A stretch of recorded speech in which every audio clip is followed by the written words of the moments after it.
Hello. Good morning. Happy Tuesday. Is it Tuesday? Are we on Tuesday yet? We are. Thanks for joining. I have just been wrestling with Deezer. I switched to Deezer for my music because it seemed the least unethical platform. And just as I was getting ready to stream, I'd closed it down and it was still playing music. And I was like going around trying to find the background process that was keeping it running. I'm feeling some real kind of real enshittification across the board with a lot of apps and stuff at the moment. Apple Podcasts has started skipping in the last 6 months, like skipping like it's a record or a CD. I don't know what's going on there. Just everything is gradually getting worse. But the thing that's not getting worse is your games. That was some sort of segue.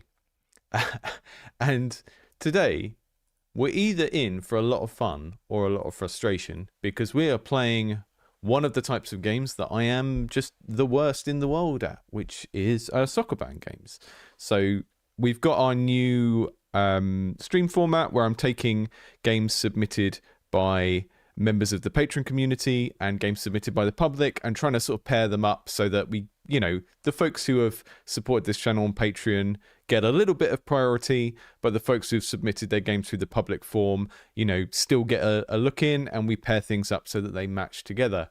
And so today we're looking at two Sokoban games. And Sokoban is one that was sent in by one of our community members recently. If you are a member of the Patreon and you're on the Discord, you can submit games to that in the playtesting and QA channel. It is a general channel for like organizing playtests of each other's games as well. But there's a pinned form in there for submitting these things. And this one is sorry, I haven't got all of the names and stuff in the same place. I'm still working on this new form. This is by Javideus or Javideus. It says, I made this game after I was farted from my last job. I needed some game idea that I could execute in a reasonable amount of time. The name Sokoban came from the dev's wife. It was originally called Sokobutt, and they changed it to Sokobum. I did think about that because I was wondering, like, how many countries do they use bum for a posterior in? I thought that was a very British thing, but yeah, dev's coming from more of an art background, and just want some feedback on it. And they're very realistic about this. They said in the worst case scenario, it has been a journey to make this, and it's an awesome portfolio piece to have as a developer. I hope you have fun. Okay, so I mean that's great. That's a really good kind of realistic way to look at your projects as well. And then we also have something called Out of Body, which is on itch.io, and I will download and unpack in a minute. And this is kind of like a fantasy themed Sokoban that is using possessions of skeletons, which I think is a theme that I've played before in one of these Sokoban puzzles. Different game, but yeah, cute aesthetic, sort of mini Crypt of the Necrodancer type, almost Game Boy fantasy type vibes. I like the look of this, and I think what this has going for it is, like, I struggle with Sokoban generally. For some reason, my brain can't think a few steps ahead in them, and I struggle to really get into the groove of what it is people enjoy about these games, which is a conversation we can kind of have throughout the stream. But what I've found, the ones that I really do like a lot more and that I stick with a bit longer are the ones that have like a strong theme that helps explain the mechanics. So like one of my favorite ones, got to give a little bit of a shout out, and I should have really sort of put it in the same stream as this. Hazard Pay, one of our community members, one of our earliest community members actually. This is like a sort of dark dystopian one where you're cleaning up labs and you're pushing bodies into vats of acid, and if you walk through the blood you leave footprints behind you, and then you have to clean them up with a mop and bucket. Everything in this just has a really kind of strong tie into the theme, and that kind of explains the more complex mechanics very, very easily. So yeah, we're going to check out Sokoban first, then we're going to check out of Body. You will watch an ostensibly educated grown-up get increasingly annoyed with the fact that they can't do a Sokoban game because my brain just does not work with these for some reason. And yeah, let's just see how we get on. And if you've got feedback in the chat, please leave it as we go along. And I think if you like Sokoban games and you play a lot of them, then give us some input on that. Tell us what it is you like about them and what is the kind of dividing line between a good Sokoban game and a bad Sokoban game for you. And anyone who's not familiar with that word, it's basically just block pushing puzzles. It's one of those annoying things we do in games where we base an entire genre name on a game.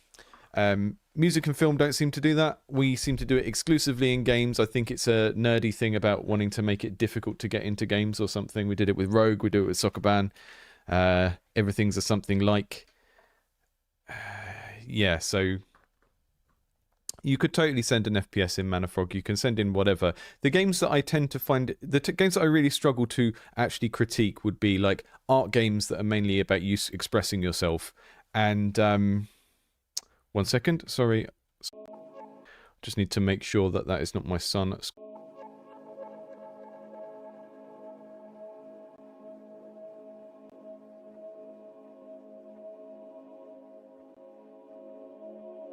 was a fake call from some blockchain shyster.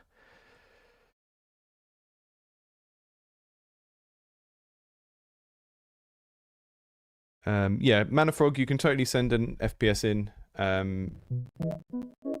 I would say like the best indie FPSs tend to be like doing like arena combat stuff and things that help narrow the scope down, or they are like boomer shooters with very blocky levels where the devs can like really concentrate on the movement mechanics and stuff rather than trying to make something realistic.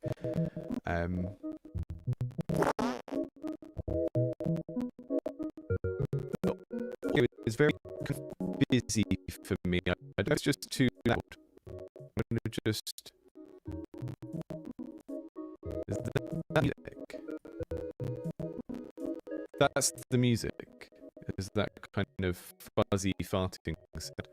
I have to turn it down a little bit because it's blowing my speakers a bit. I thought it was a glitch, but the game seems to run reasonably. Okay, so we're a butt. We move by farting. That's quite charming in its own right.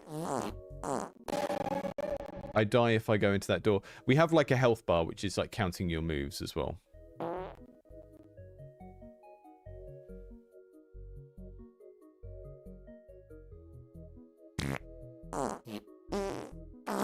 I think what you're experiencing is just my CPU being murdered by the game at the moment. So let me just see if there's anything else I've got open that I can close. We'll close Chrome.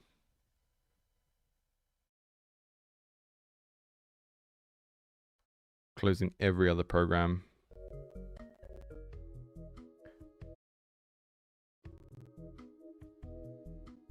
Okay, now the music actually sounds like music. Whereas before it was just fuzzes.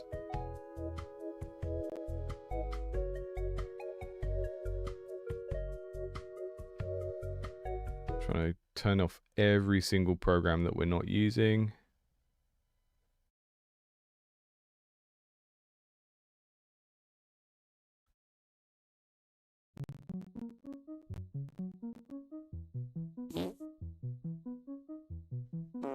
Yeah. The initial music was like the glitching. Because that's what it's supposed to sound like.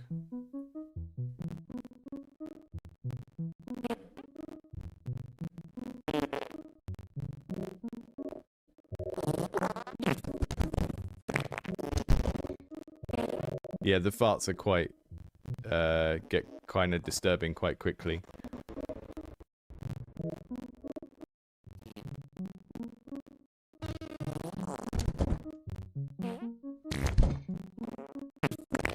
I don't know what's...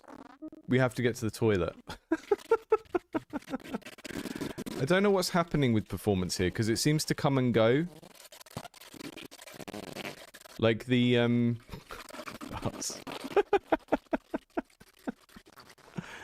let me see if I can play in a window.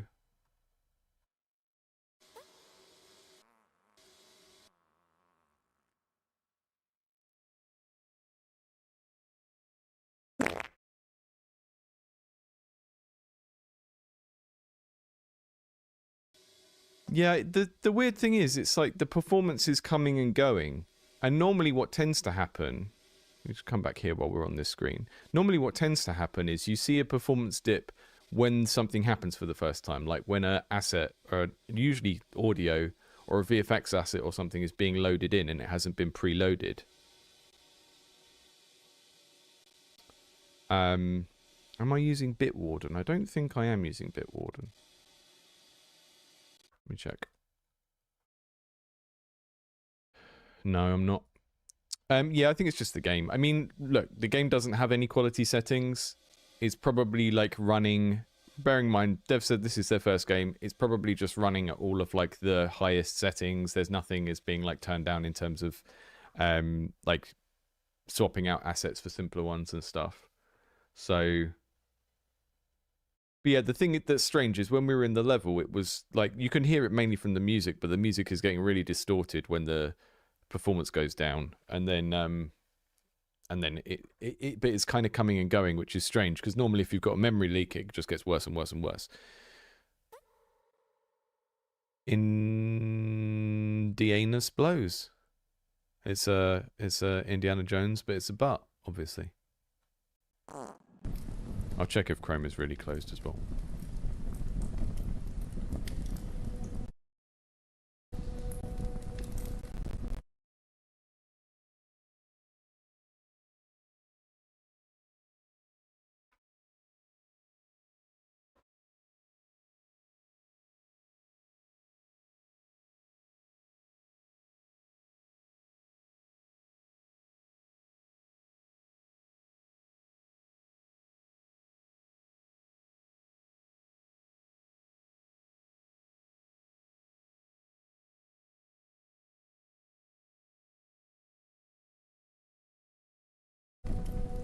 Yeah, it's just game isn't optimized. Can't really do much about that at this stage. Mind your fart and you won't fall. Okay, so in the first puzzle we got toilet rolls, dunny tickets that you could roll onto buttons, and that kind of triggered the buttons. I like that. That's kind of playing into what I was saying at the start about puzzles that you know, visually kind of, because you know what the object is from the real world or from genre tropes, you kind of know what they're going to do. Okay, that rolls over there, opens that. Do we need to get the hat? Oh, okay. We do need to get the hat. Okay, there's some kind of trick floors. That's a neat... I mean, maybe it's a bit early for how many puzzles we're introducing, but I quite like that. Okay. I'm being a butt. I'm being a butt in a game. So if I do that, that does that, but I don't know what that actually achieves. Okay. I'm going to ignore the first roll, and I am going to turn the farting down because it is funny at first, but maybe it's a little bit too frequent. What I would do for a game like this, when you've got something like that that can get annoying, is have a frequency slider as well as a volume slider. It was kind of what they used to do a lot with barks in old RPGs and stuff, is you could turn down how frequently they did it. Okay. So, maybe we need to take this up here and roll it this way. I don't know if that achieved anything. No, I was supposed to use that to... Definitely too difficult for a first puzzle, I would say. It's quite... Yeah, I mean, it's hard to judge how quickly you should ramp up the difficulty in a puzzle game, because you don't want to make it so easy that it's not really representative of what the rest of the game is like, right? But if you make it too hard off the bat, you're not really letting people learn the skills they need. There's no way to turn the farts all the way down, which is, you know, you would think the reason the fart volume was there was some people won't want to listen to the farts at all. Ah, Z is for undo, okay. Yeah, okay, so Z for undo is a really common thing in these games. I forgot about that. Oh, we can go this way as well.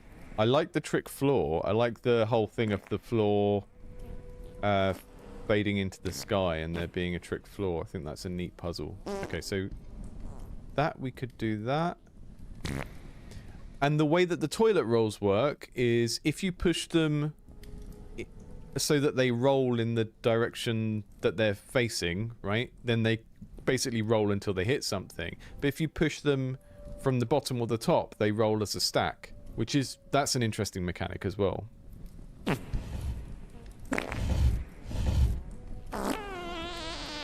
Oof. Yeah, this is a kind of excessively long level to start us off with, I think.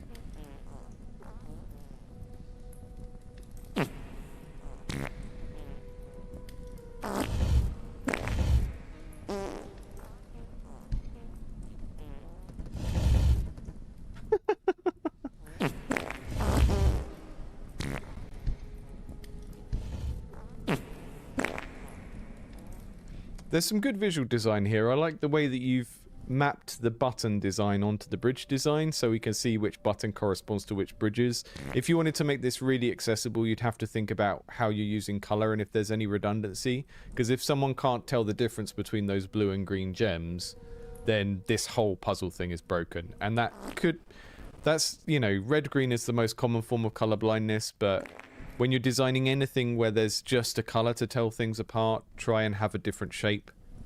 You know, maybe the green gem is a triangle and the red gem is like whatever this shape is. I can't do my hexagon.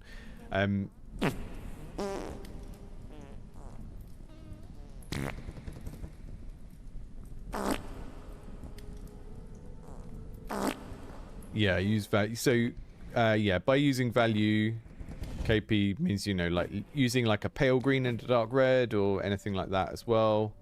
That is helpful.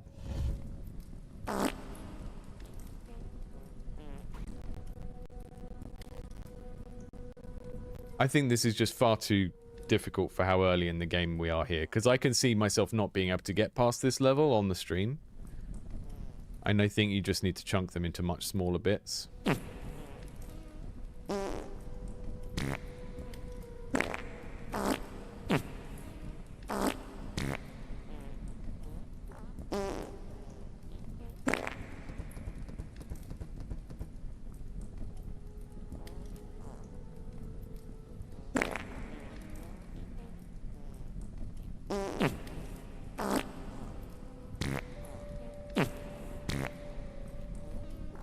I think it is meant to be level 1. There's a lot of... There seems like there's quite a lot of levels, and it's thrown us into this one so straight away, so... And this could be a really interesting level if I'd played enough of the game to sort of know what I'm doing, but... I feel like I know how all the mechanics here work, but... The other... There's two things here, right? It's like, one thing is sort of introducing the puzzles slowly in smaller chunks so people can learn them. And that's like an important thing to do regardless of what sort of game you're making. But in this case, it's also that, like, on an intellectual level, I understand how all of the puzzles work, but I'm not invested in progress enough to do a puzzle this big, if that makes sense. So even though I don't necessarily need to be taught how to do a level, if I'd played 10 short levels and I then got to this massive level, I would have a degree of like emotional investment in continuing to progress through the game, because you've given me that, like, oh, you know, tick, tick, tick, star, star, star, you've done all these smaller levels. And then when you hit a big level, then you're kind of invested and you have the drive to complete it. Whereas being dumped into this straight away just makes me feel like, oh, you know, the developer is being mean to me, kind of thing.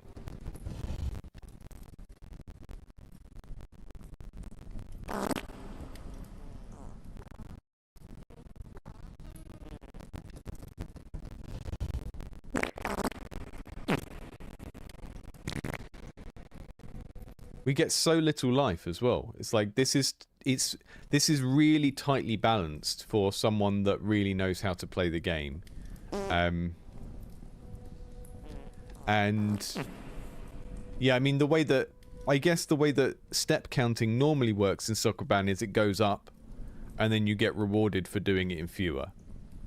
And I think if you wanted to use this mechanic of like you have a life and you basically fail the level if it runs out, you need to give people way too much life and then let them have a good chance of finishing the level and then reward them for how much life is left. At the moment, it feels like it's really, really tightly balanced around like trying to make the player fail, which is not necessarily what you want in the early stages of a game, or even just in like the basic mode of a game. If this is what normal is supposed to feel like. Okay, so all we really need to do is get that open. So maybe I'm overthinking it, and the point of this level is really to teach you that you don't need to engage with all of the rest of that stuff, because really what we're doing is just doing this, and then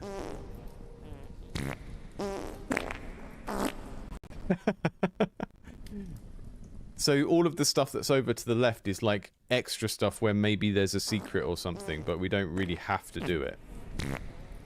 So the basic level is quite small. I think maybe the issue that I'm experiencing then is that you've got secrets, but they're not secret enough so that they seem like they're part of the main level, when actually all I needed to do was that.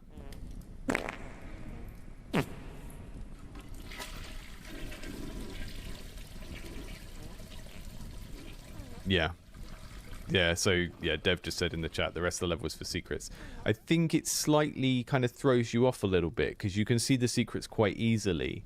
Whereas, if you think of all the games you've played that have secret stuff in the first few levels, it's usually something you would miss for quite a few run-throughs. You know, like, I don't know, what's the first SNES Mario game called?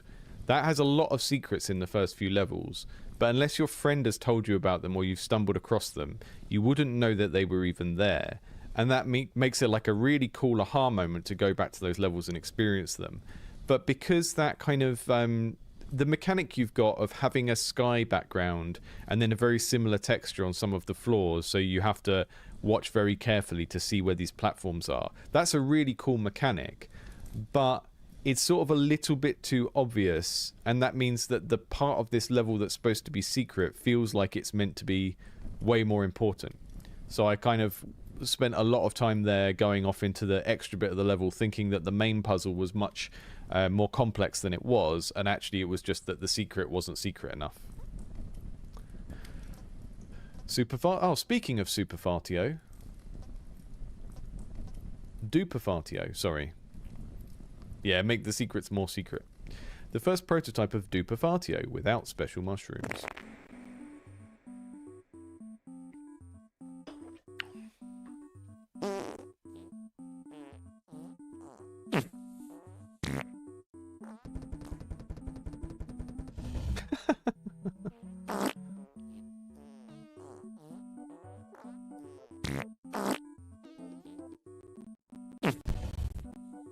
No. I've done it wrong. Oh, yeah, can we rewind? I need to remember that we have a rewind mechanic. I don't have infinite rewind, though, so I can't rewind to where I need to rewind to, so...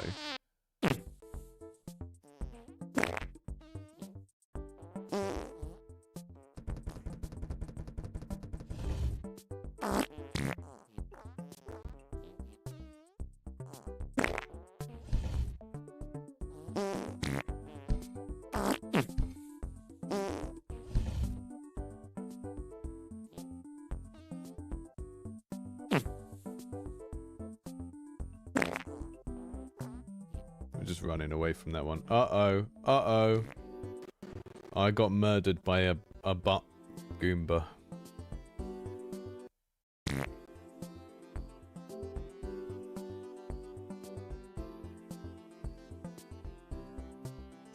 Yeah, SimTim didn't realise that all of the games that we play on this channel are poop and butt related. That's actually a new rule. It's an underrepresented type of game.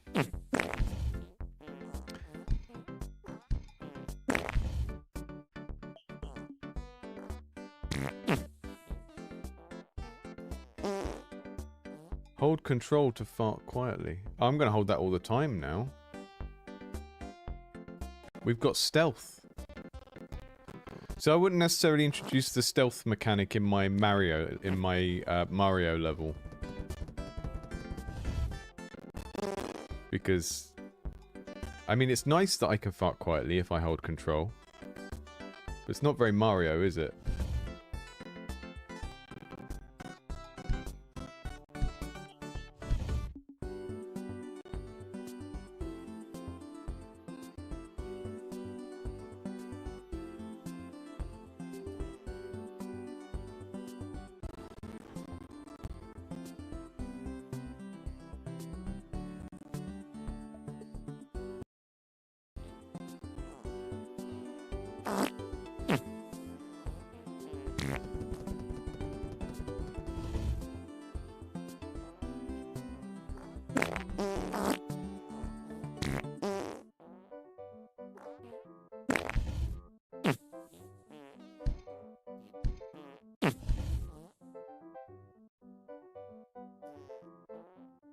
Yeah, I'm hearing the stuff about visual hierarchy and the sort of relative boldness of different things. You know, we got these very noisy...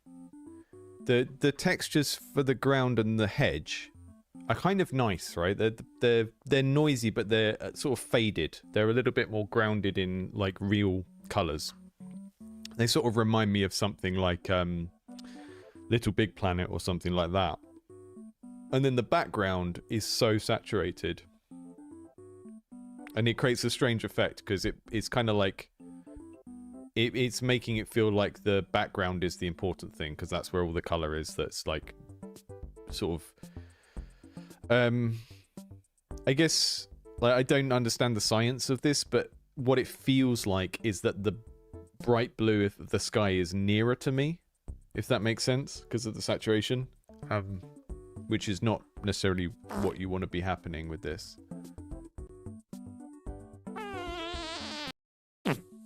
Yeah, gradient would work. I think the part of the issue with trying to do like the sort of pastiche of all these different games is how far do you go towards actually having art assets that look like that game versus keeping this all in one style. Oof. Yeah, the enemy bums do react to noisy farts. I forgot I was supposed to sneak past the second one. Oh, there's a secret way.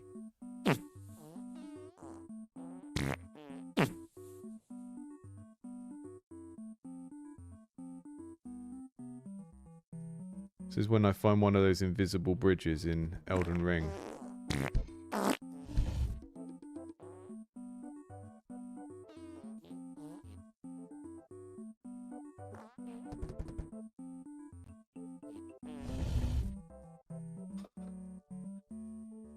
Hi.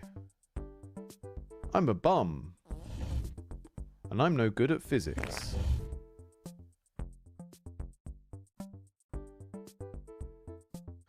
El Scorcho, you're watching a bum. I don't know. There's nothing more to say about it, really. It's just a butt doing butt stuff.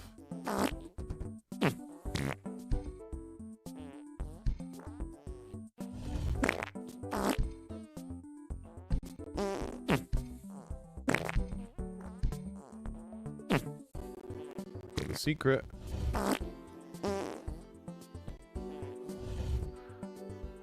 Luigi is dragging that old wagon. It's too hard. The levels are massive.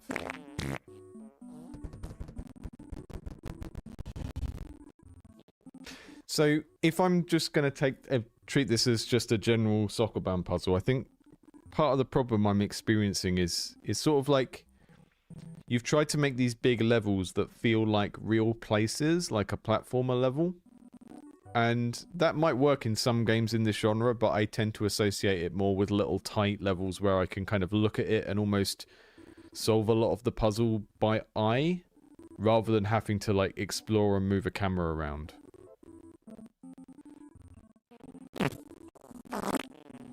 I do wonder if this game would work better if the camera was sort of zoomed out 100%. And we could see more of the level in one go. That would really kind of increase the need for some of these visual hierarchy things to be better, but...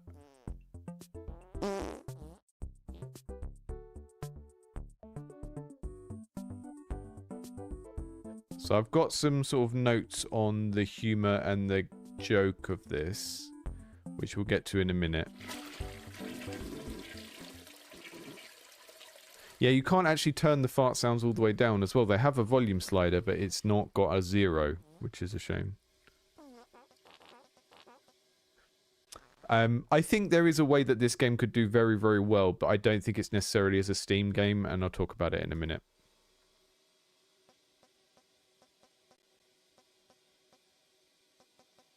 We'll do the next one, and then we'll move on to the other game, I think.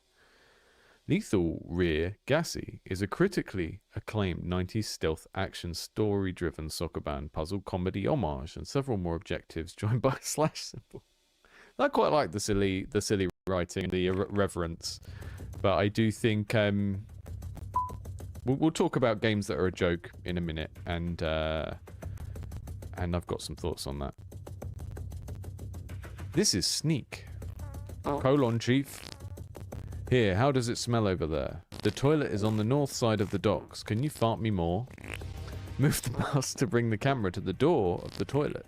It has a yellow flashing arrow. But the mouse is so slow. I mean, I can do it, but it's... There we go.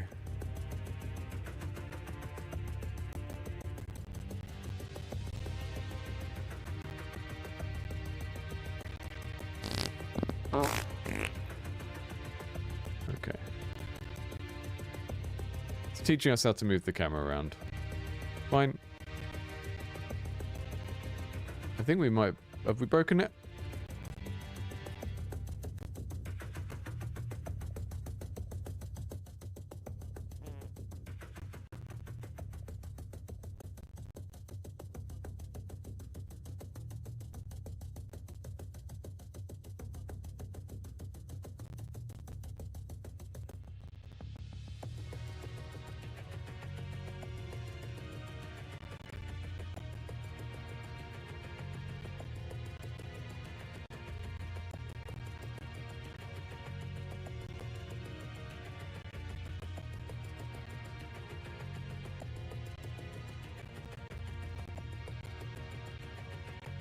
Yeah, I think this is broken. Let's restart the level and see if we can get it to work.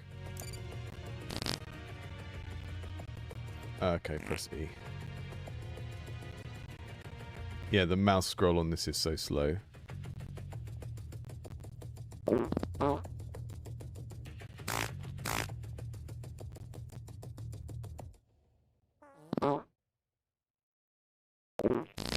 It's very funny to have a stealth sneaking mechanic in a Sokoban game. Yeah, Squilpy, I think I agree with you there, but I'll talk about that in a minute.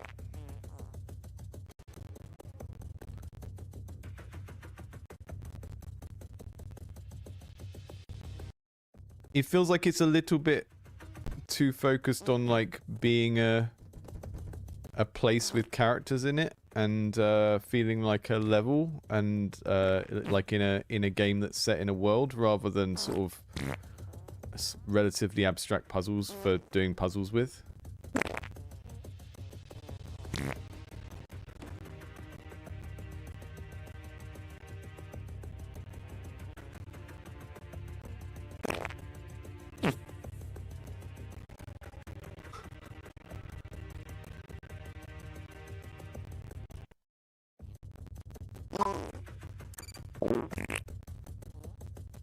Okay, I'm gonna quit out of this now because it's getting a bit laggy again. So we got some kind of optimization problems there, which, you know, partly I need a new computer. That's part of that, but it does happen with certain games. I think there's a lot of interesting stuff going on here, and yeah, Scorpy said, where's my chat gone?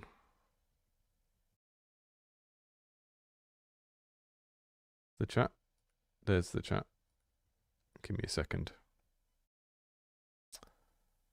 Like, it's trying to do a lot of things and sort of jump all over the place, and maybe the things aren't delivered as well as they could be. Yeah, it's kind of like, because we've got this central idea of each level is a parody of a different game, it means we're introducing things very, very quickly.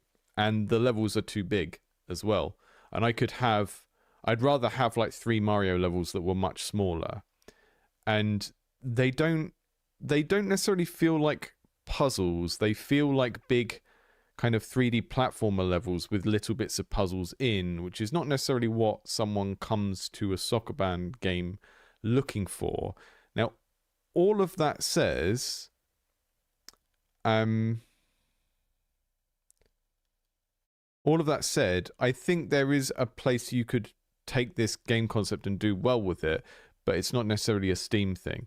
And before we get into that, because I know, like, I get quite annoyed when people talk about the Steam audience, right? Because you will hear people talk about this all the time. Oh, the Steam audience likes this, or the Steam audience doesn't like that. The Steam audience is basically anyone with disposable income who plays games on a PC, right? That's what the Steam audience is. So whenever anyone tries to generalize the Steam audience and say that they like this thing and they don't like this thing, paid for toilet humor games, but that doesn't necessarily align with wanting to sit down and do a puzzle.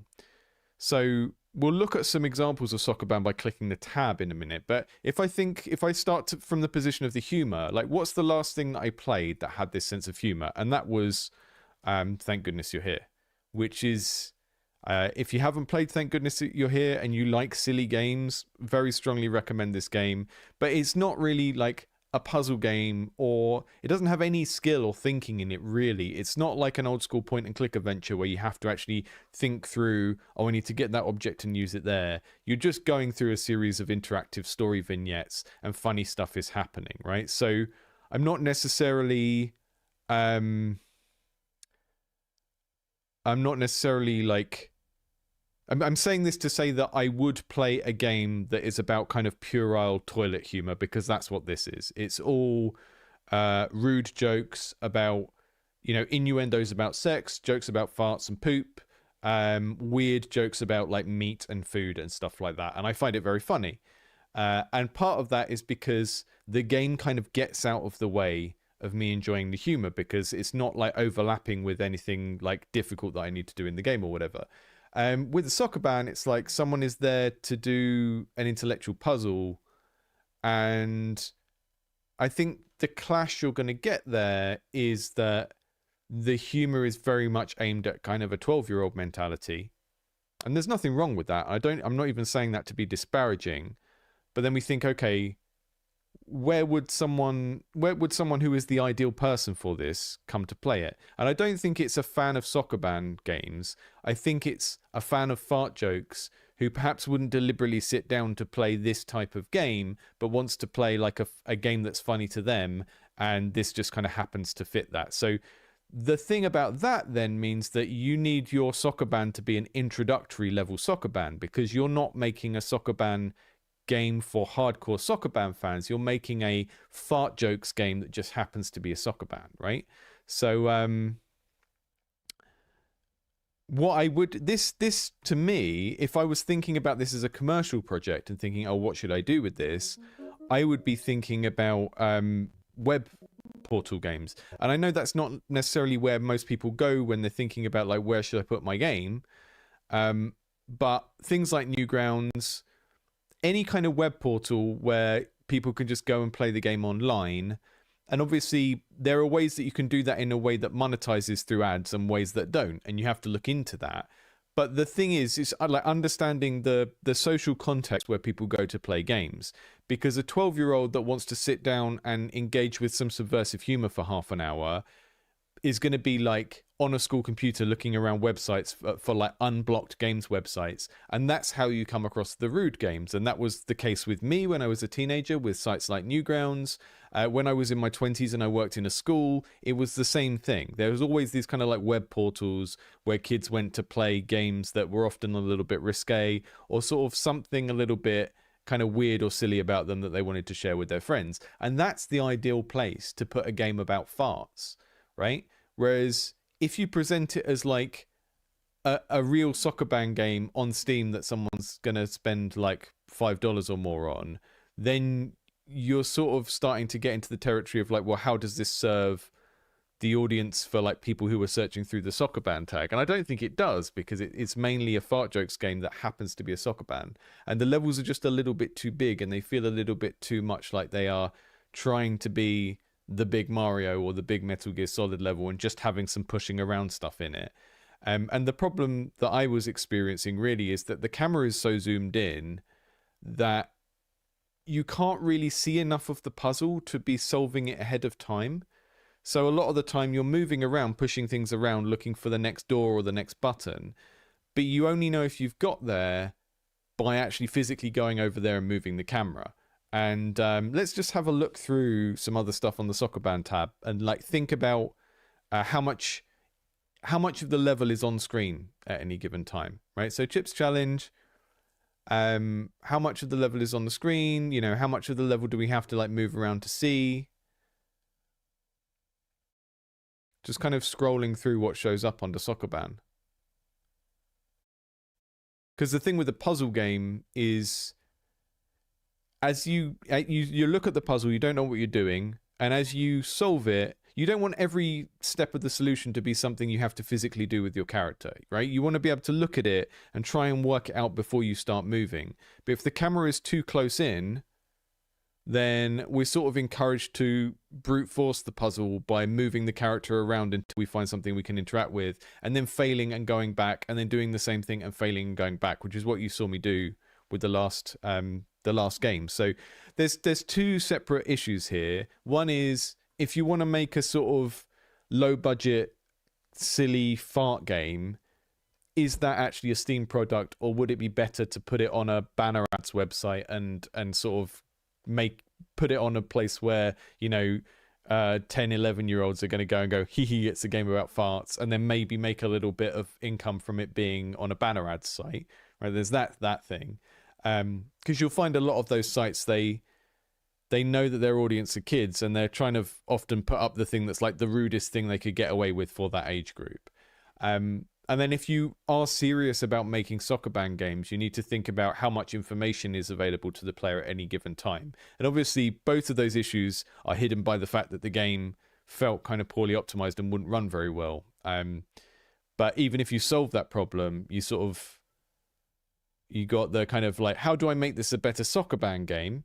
And then you've got, if I don't want to make it a better Sokoban game and I want it to mainly just be like a fart jokes game that happens to be a Sokoban, then how do I simplify it so it's more accessible for people that don't play Sokoban games? And then where do I put it so that it's more likely to find the people that really like it?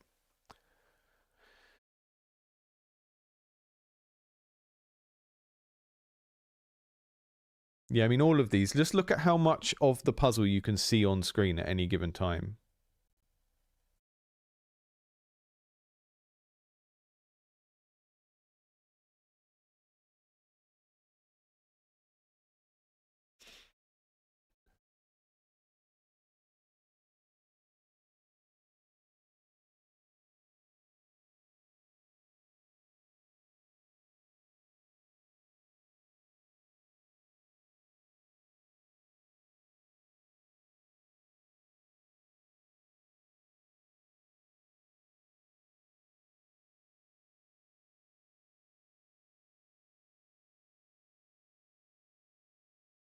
But yeah, I think, you know, I'm not like super expert on puzzles and puzzle design, but I do feel like one of the qualities that you want a puzzle game to have is often just to be able to sit there and look at it and be able to think ahead in the puzzle without necessarily needing to move through the space.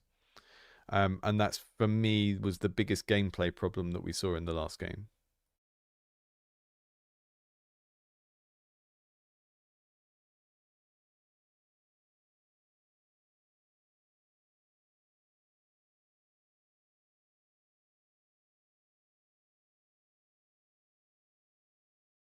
Yeah, so Slayaway Camp, I don't think I've played this one.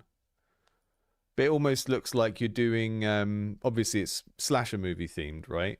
But you're almost doing like a Hitman level using Sokoban. I think it's fun to make a mashup of all of things, though, especially when you're learning, because you just sort of work out what your strengths and weaknesses are.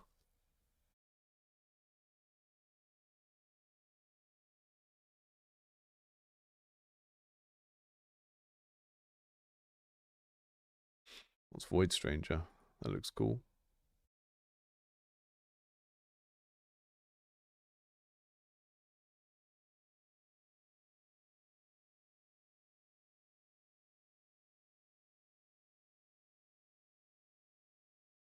Okay, let's check out the next thing then, which I already have downloaded.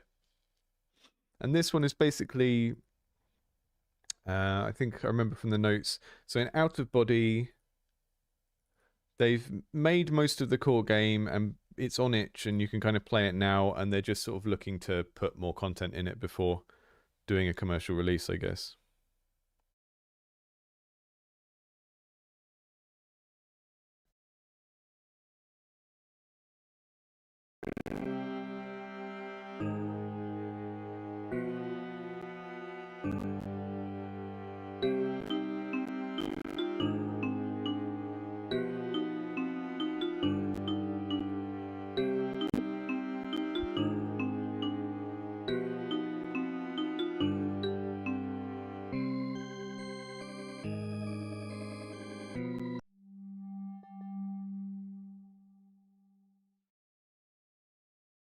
going to see if I can find my gamepad. This might be better with it.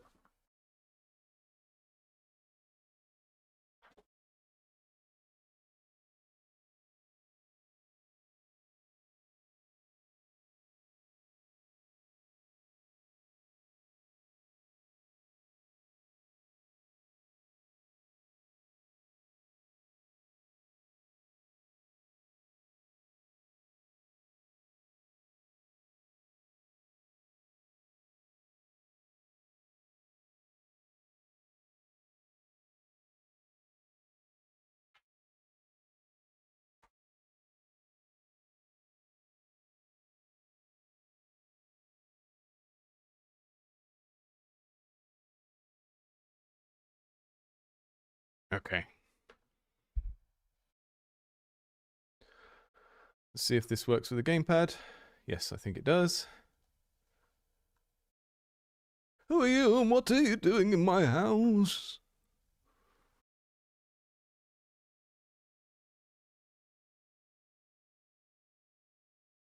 Oh, that? Do not worry about it. I have a deal for you. Do you want to save your child? How? Why should I trust you? Your child is sick. He doesn't have long. You're desperate. I'm listening. I am a soul recycler. I free poor souls, trapped forever in their torments. They're stuck in puzzles created by their own minds. It's a tiring job. I need some holidays. Plus, the Styx Riviera is quite nice this period of the century. That was a nice sort of tonal jump. We had some very serious fantasy stuff going on, and then we had this is where I'm going on holiday in the underworld. I'm much more fond of a silly joke if it's sort of not relentlessly that way, you know?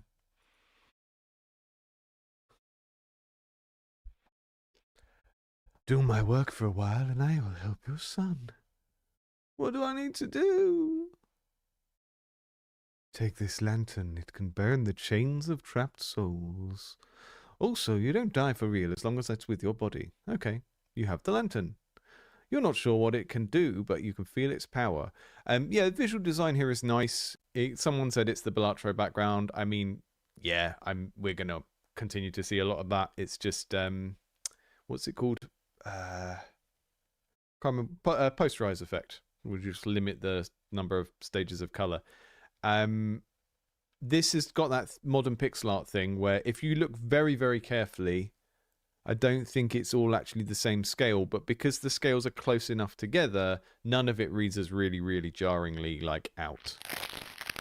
Now jump in this portal and fulfill your end of the deal. See you on the other side. Ha ha ha ha ha ha. Use arrows to move. I do wonder if it's a little bit too bright, that background, though. I don't mind that it's Bellatrix, but it might be a little bit overwhelming for... Right, use arrows to move. Press A to enter a level. Oh, this is our level select. Okay, cool. Possession tutorial. I get a heart. I move a block. I consume a heart to turn into a ghost. I get a skeleton.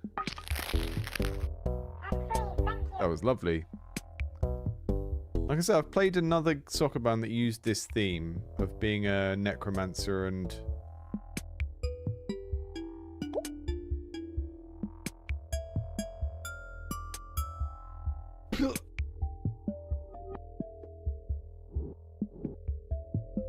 The fact that you actually die in this is quite funny as well.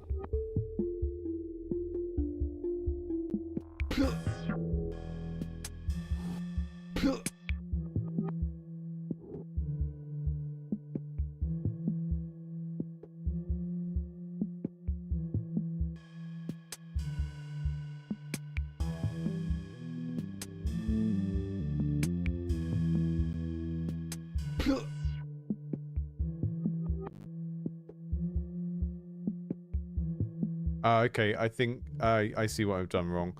I was sort of assuming that I need to use the heart there, but I don't, do I? So I pick the heart up, But I don't actually need to use it from there. So I could do something like that. No, that's not helpful either.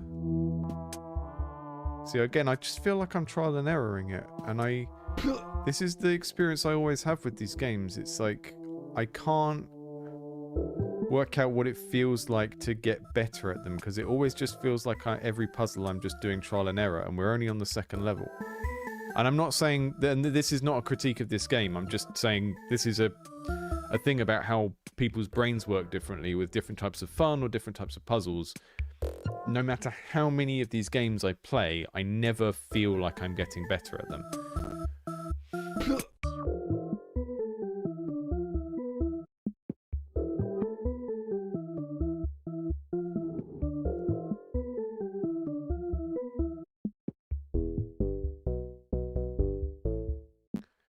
I think what we're supposed to do is die here so that the skeleton can push that block back past us, and then we can do that. Got it.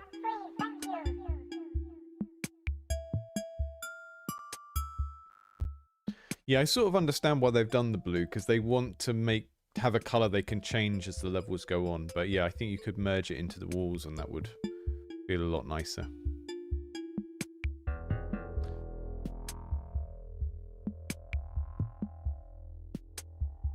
Okay. Get that heart. Get that guy.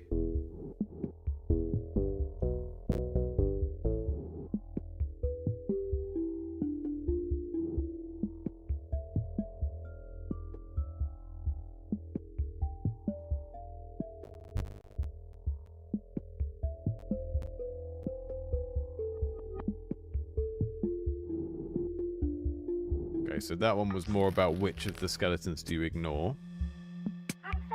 But I do feel like I'm learning skills now, because it's like, okay, at the end of the level, I'm kind of thinking, what was that level trying to teach me? And it taught me a specific thing. And that time it was basically some of the skeletons are red herrings, right? So when you're sort of working out your list of puzzles, how they sit in the game, it's like, okay, what's each level trying to teach us? And I'm gonna get stuck if I do that. Let's try it anyway. What she's and how many things are we trying to teach in each level as well? Because that could get overwhelming if you're not careful. So I think I need to do something like that. There we go. Yeah. Look at how little is in each puzzle. So we're seeing the whole level in one go. And obviously there are Sokoban which don't do that, which do have a level you scroll around, but there's a benefit to being able to see the whole puzzle at once, or at least a big chunk of the puzzle. Because you can look at it and think about the puzzle. Because in a puzzle game, the gameplay is happening in the player's head, and the interactions you do to carry out your moves aren't really the core of the game. The enjoyment of the game comes from looking at it and sort of solving most of it in your head. So if you can't see much of the puzzle in one go, then that is kind of taking you into the territory of it being like an action game that also has a puzzle in it, which you can do. But at that point, you're trying to do two types of design at once, and it's going to be harder to do it well. This is looking quite challenging, this one. Don't really know what I'm supposed to do here. This looks very easy to mess yourself up on.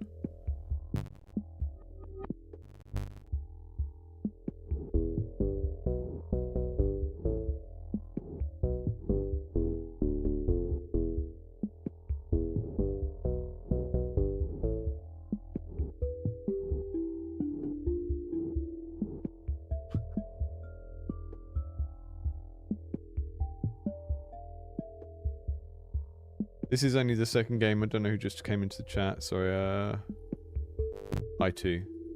Yeah, this is only the second game. I'm streaming a bit later today. My schedule is all messed up because my son has got work experience this week. So I'm having to drive him to a different town every morning as part of that, which is fine. But yeah, it just means I can't get onto a stream as early on as I normally would. So this one, I really don't feel like I can solve this by looking at it, but we'll do our best. But it does feel more like one that I'm going to have to brute force and just keep trying different stuff until it works. Yeah, we got it. There we go. Now, what is satisfying in the kind of brute force work version of doing a puzzle where you're just trying stuff and seeing what happens is that moment about... It happened about 3 steps before the route was clear. About 3 pushes before the route was clear, I had this moment where I was like, ah, cool, I can do it. That's quite satisfying. And I guess you'd call that a eureka moment or whatever.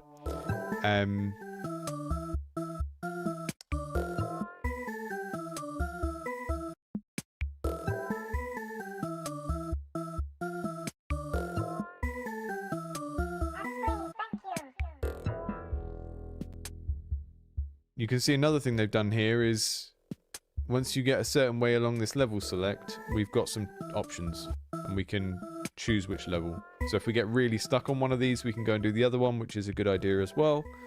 Babra's You does that.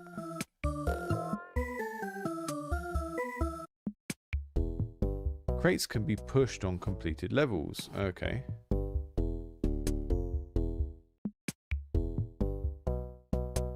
Interesting. I like that we've got a puzzle in the main level select as well. Right, we've got 2 skeletons to possess now. And in order to get the second heart, we've got to go over here, get this guy and then make it clear that way.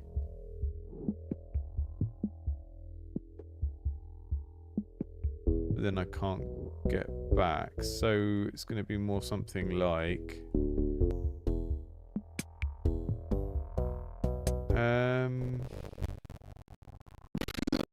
kill that character there. Another thing you'll notice as well is that the step counting is just not here.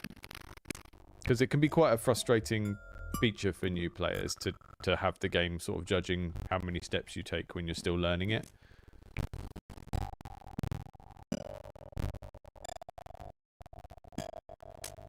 Music's broken.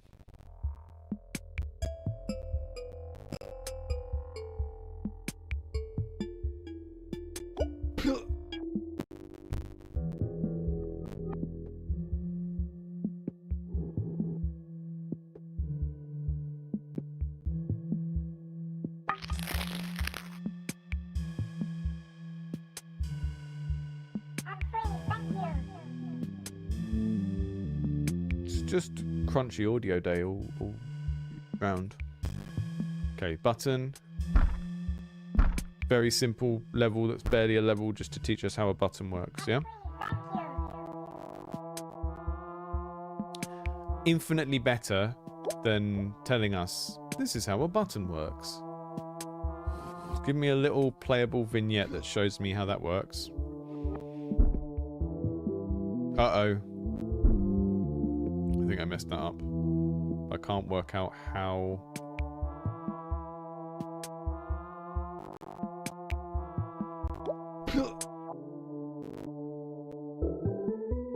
Oh.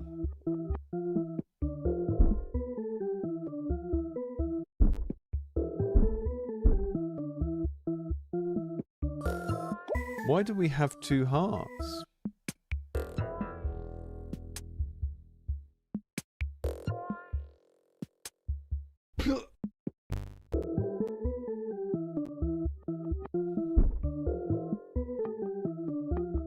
Ah, okay. So this level is basically teaching us how having more than 1 heart at the time works. Because if you have an extra heart, you can kill the character when you're the skeleton and then you can go back into your own body as the ghost.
Yeah, skeletons only have ghosts if you have a heart.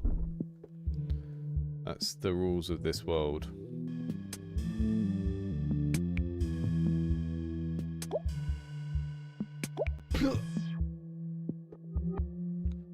I think it's something like that, and then... But then I can't get to the body. So that's no good. And I can't pick up the heart as the skeleton. I have to be the main character to pick up hearts. So I should be explaining more of these rules out loud as I learn them, because some of them are confusing if you don't understand what's going on. I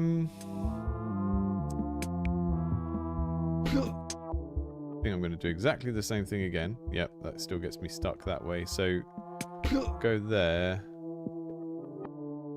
Go there.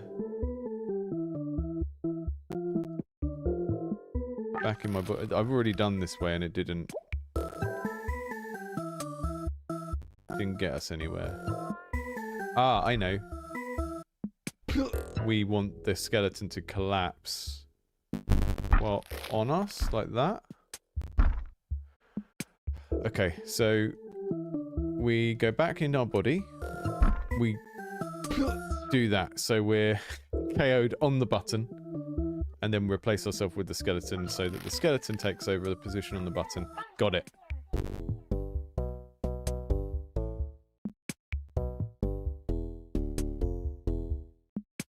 And you can see when we've finished all of these levels, we'll be able to push that block along onto the green button there as well, and that's how we get out of the whole thing. It's neat. It's very tidy.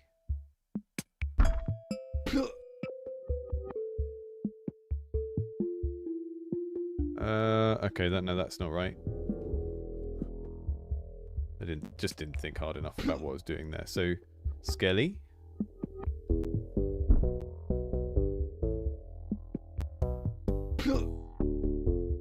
That's Skelly. On there.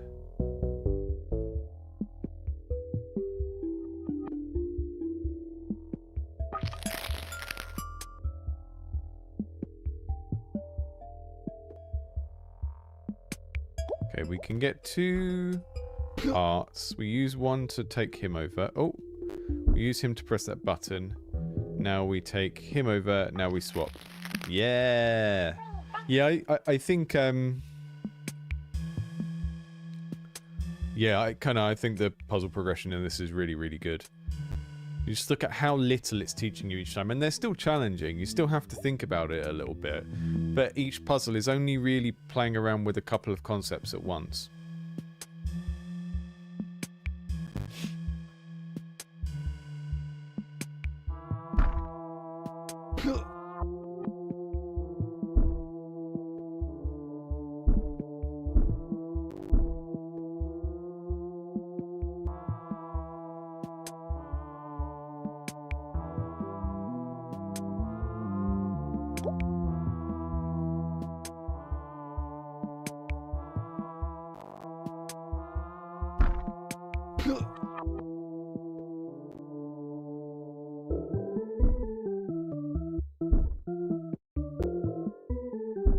Okay, so what we're actually trying to do here, really, is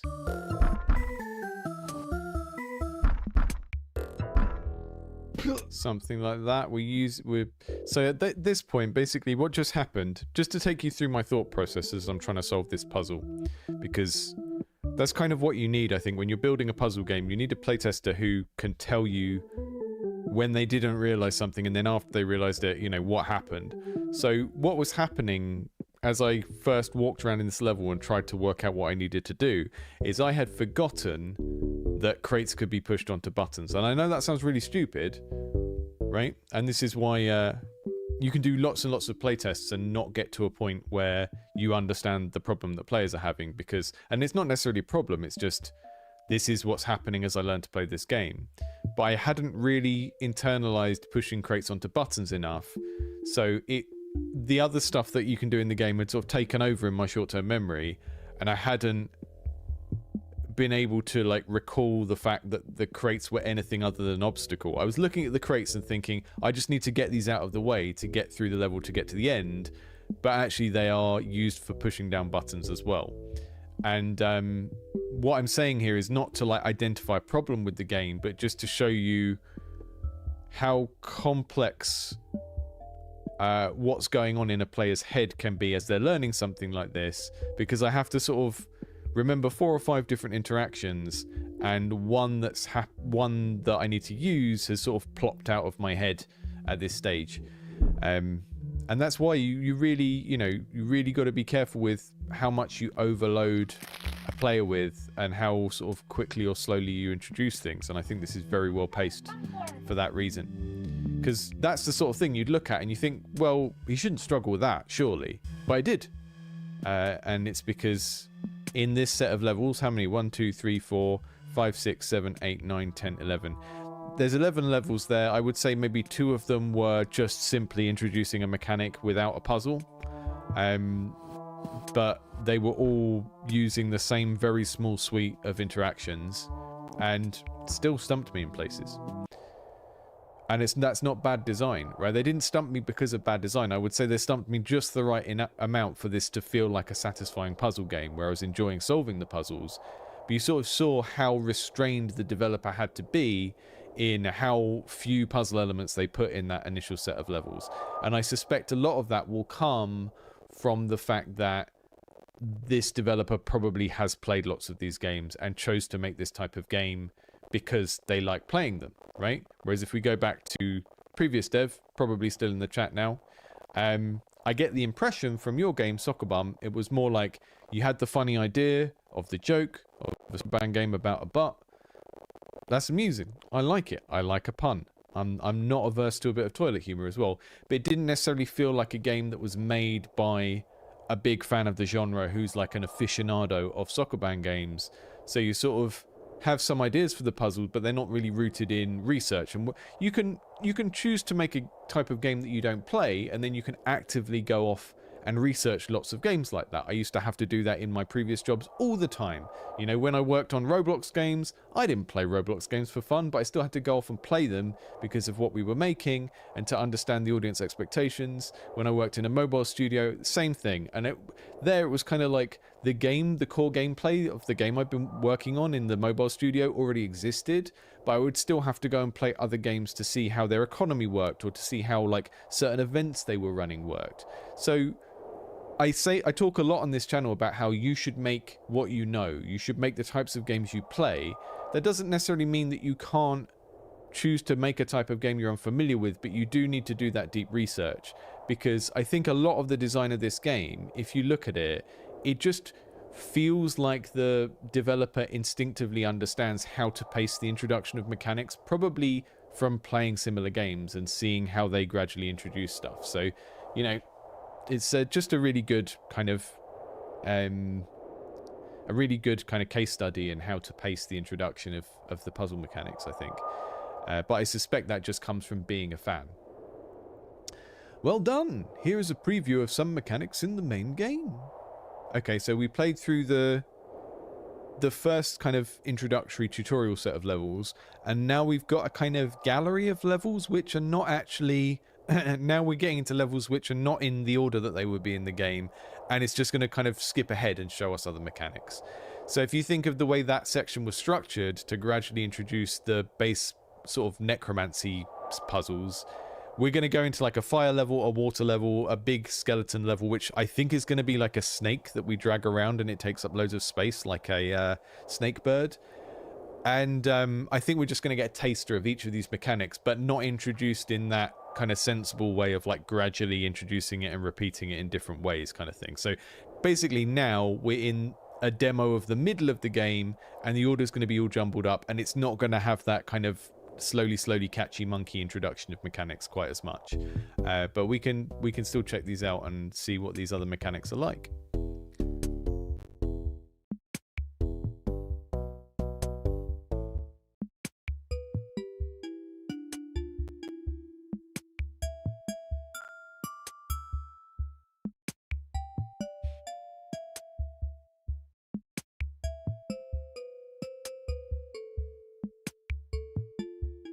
Yeah, I need to watch that Blow talk. I feel the same way about his games. I couldn't get into The Witness. It was just like... I sort of admire the desire to have a game that is really elegant like that and is all the same thing, but it just...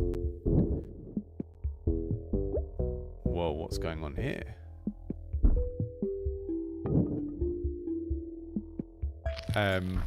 Yeah, I just need a bit more variety in games than that. Like, if you ask me, hey, do you want to play The Witness for 3 hours or do you want to play the Talos Principle for 3 hours? I would choose the Talos Principle.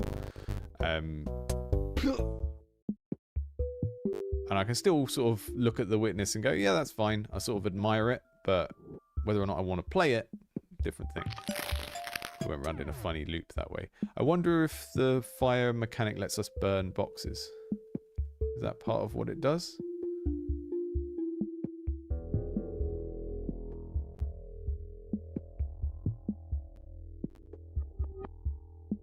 What happens if we go in the water first? So the water doesn't give like a status effect or anything. There doesn't seem to be anything happening to our character if we do that.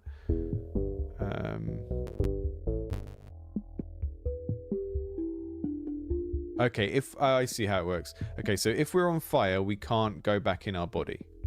So push that way, go back round, put the fire out with the water, go back round to the character. Okay. So we've introduced fire, we've introduced water. And this is a really nice glimpse into sort of how you would develop a sensible way of developing a game in general, really. It's like they've made their suite of elements that they're going to make all their levels out of. They haven't actually made all the levels yet, but they're sort of showing us and testing with us all of those different things.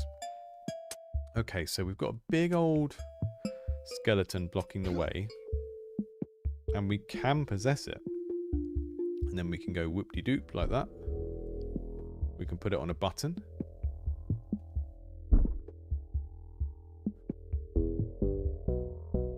That's cool. I think what I'm supposed to do is snake it around like that and then ghost back into myself. That's cool. I like that. And again, that's not a new mechanic. I've seen that in about 3 different puzzle games in the last year, but doing it in this context where it's like a smaller mechanic within a bigger game, it works really well. And the way that it's themed as like a big weird skeleton dragon snake thing is cool and sort of advances the fantasy of this world a little bit as well.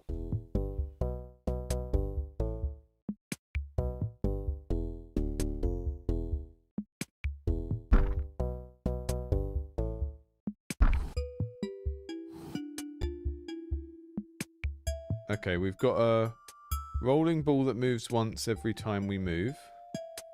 So we're going to block it like that. And then do that. And then back. And then that rolls the thing out of the way for us and we can get to the ghost. Get to the soul.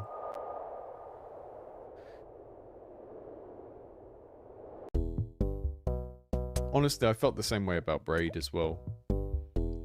It kind of is a sort of trollish type of game design that feels like it's more there to sort of show off how clever the designer is. And I don't know how much of that is like post-projecting based on, you know, hearing him speak about things after the fact, but... And that's not to say that Braid's a bad game. I think Braid is cool. I think it's conceptually cool. I think it looks cool. I think all the mechanics are neat. But there's definitely a point in it where it's just like hurting my brain to the level of sadism. And I can't remember who said it. I think it's a Sid Meier quote where he's like, with your game, who's having the fun? Is the player having the fun, or is the designer having the fun, or is the computer having the fun, right? Because sometimes when you get like really into like big procedural systems or loads and loads of emergent gameplay, but the player can't tell what's happening, that's kind of when the computer's having the fun. And I often feel like those are John Blow is having the fun, and you know, we're not there to have the fun. We're there to be witness. Ironically, I guess, or appropriately, aptly. Okay, so these stumps are little handles that allow us to move this island around, and they're themed as like little mangrove islands, which is neat. Okay, so we have to work out how these would fit together, and that one's not the one that we can disembark from, so what we need to do is do this one first, put that down, and then take over the other one.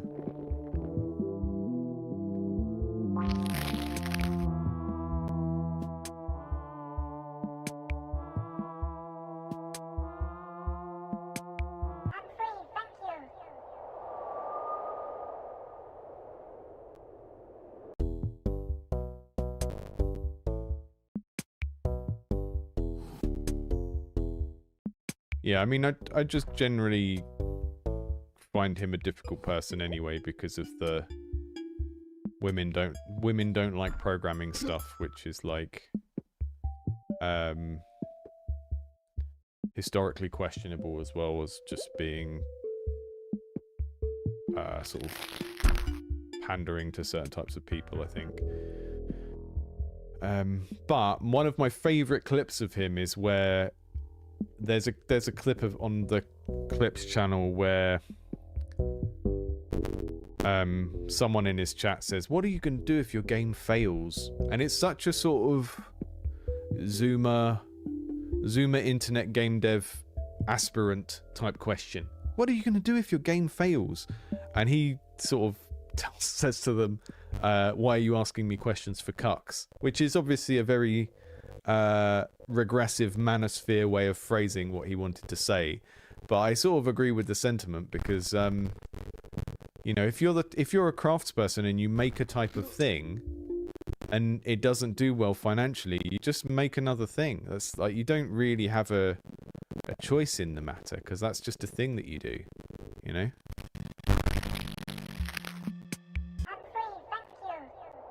So it's very funny to see someone who's coming from that background of like, you know, I watch all these YouTubers and I talk about my dreams, and I've got a dream game, and if my dream game doesn't succeed, I'll be really upset. And then they talk to someone from a very old school, you know, old school early indie games movement, and also kind of engineering background, and ask them these kind of wafty questions about what if it fails, and they're just so dismissive. I find that very, very funny.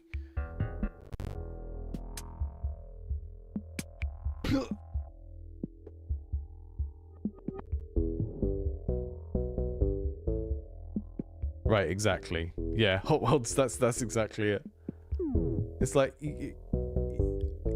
I think people who've never had a creative practice, right? They think that the way that the world works is you want to do something, so you practice until you're good at it. And practice is just what you do when you suck to get good at something. And then at some point you magically hit the point where you're good enough, and then bidding. But like, if you think of what practice means more generally, you go to a dentist practice. You know, like, artists have a practice, the way they do things, and they do it all the time. And sometimes that generates something that's good and saleable, and sometimes it doesn't, right? There are so many famous artists where they have a side thing that they did that was important for them because they wanted to explore new things, but it's not what actually made them a living, you know? Like Picasso doing sculptures, David Lynch making music. Like, that's not just someone having a side hustle because they want to, like,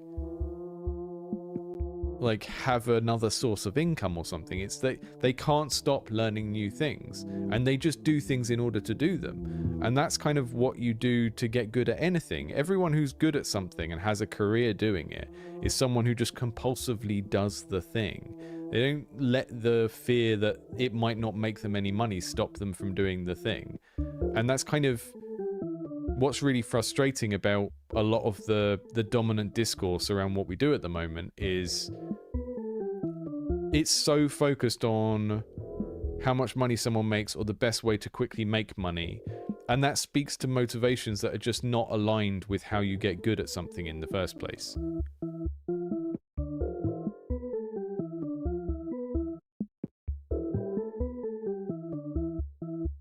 This one, I can literally get the quote up if you want me to. He says something along the lines of saying people are... He says something along the lines of, I've said that women are less interested in programming, and you're taking offense to that and saying that I'm saying that women are bad at programming, and actually there's nothing wrong with being less interested, right? So he does try to give this nuanced perspective, but the idea that one sex or gender is less interested in computers is an incredibly historically corrupt, specific thing. And the thing you'll find if you go back to the 70s or the 60s even, like most people that were operating computers and programming in languages like COBOL were women, and part of that was because it was seen as an extension of the typewriter, right? And yeah, bear in mind, this is literally what most of my PhD was about. And I don't like to pull rank on that stuff, but there's a lot of kind of historical literature on this, and the way that kind of gender gets tied into technology at various points. And what seems to have happened, you got like, if you go back to when typewriters were the dominant way of, making files, you had women who were typewriters, and they used a typewriter machine, but their profession was as a typewriter. And then in the 60s, you had women who were computers, and they were a computer operator. And like one of the complaints people have about the movie about the Enigma machine, the Cumberbatch movie, is there were like tens of thousands of women working on those projects that are just not shown in the movie at all, because it's about like a few great actors in history or whatever. And what seems to have happened is computing, as it became a more individualist thing that one person could do on their own on a machine, rather than like operating a machine in a bank of machines like a phone operator used to do, is it kind of gradually got, maybe colonized isn't the word, but it became seen as a more masculine thing. So the idea that men enjoy computer programming or operating computers more seems to have been something that comes in around like the very late 70s, early 80s, and it's alongside like the movement of the computer into the home, and it's starting to be marketed as like a hobby project for boys. Because before that point, if you were in like 1972 and someone just said, oh, this person operates computers for a living, you would assume they were talking about a woman, because it was aligned with being like a clerical job or an administrative job, like working call center phones and stuff like that. So we have to be really careful about when we say someone is like inherently less or more interested in something, and try and root that in evolutionary psychology or whatever, which is kind of the route that Blow was going down with that comment, because these things are so socially constructed, and you could probably take like male and female brains and try and map out why this type of person is generally more interested in this, or this type of person is generally more interested in this. But the problem is when you try and go down that route of like, what Blow's trying to do with that comment is present a conservative position and present it as like a nuanced position where he's basically saying, look, I'm not saying women can't program and women are bad at it. I'm saying that the reason why it's male dominated is because they're not as interested. And he's sort of trying to present it as a nuanced thing. But that only kind of really plays into the idea that we shouldn't bother, right? If you think of that, you've got like scientific facts, verifiable scientific facts about the world, and then you can look at those and you can think about, okay, if these are true, How does that help people? How do we like operationalize them in terms of like how we try and improve society and stuff like that? And with that sort of case, even if that argument is mostly true or 75% true, who is it useful to? Well, it's useful to people that don't want to help girls get into programming, or don't want to help the, you know, even if it is only 10% of women that are interested in programming when they're 8 or 9 or whatever, it doesn't help us to help that group of people. And if anything, it just kind of helps to make that, calcify that barrier. So it's kind of like, you know, like the bell curve, right? If you could scientifically prove that one group of people were educationally not as strong as another group of people, and even if that wasn't dictated by other social factors like economics and like a group being more poor and having less access to certain types of education, or, you know, another group's culture being privileged in the educational system, even if it's like, well, what is that, even if that was true, what is that truth useful for in terms of like how you move forward with like dealing with people in society? And the problem with what John Blow said is it presents itself as this very reasonable middle of the road position, and often when people do that, it ends up being more useful to sort of conservative or even fascist views on society than anyone else. And yeah, that's why I don't like sort of liberal moderates, because they tend to actually be like right-wing people, or people that are kind of more useful to right-wing people than anyone else.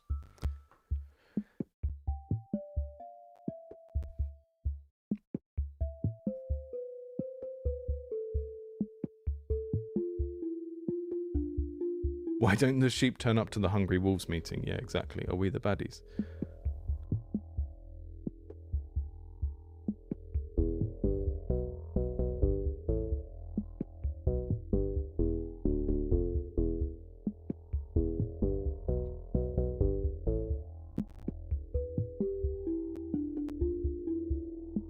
Yeah, the don't ask me questions for Cuck's video is his finest moment, I think. I've never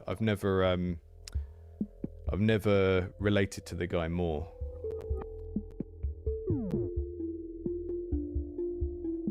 So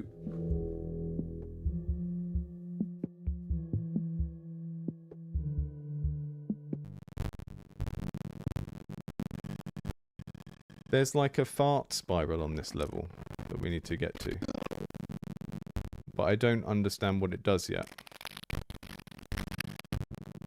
What is going on with this audio? Why is all of my audio breaking today? Maybe it's my sound card.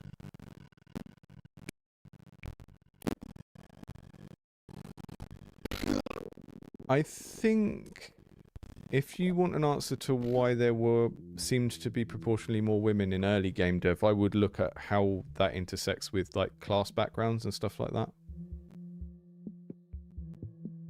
Yeah, and that's interesting about it being different in Japan as well.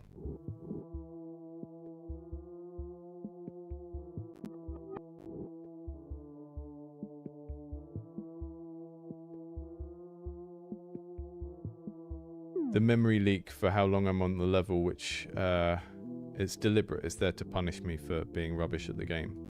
Or talking about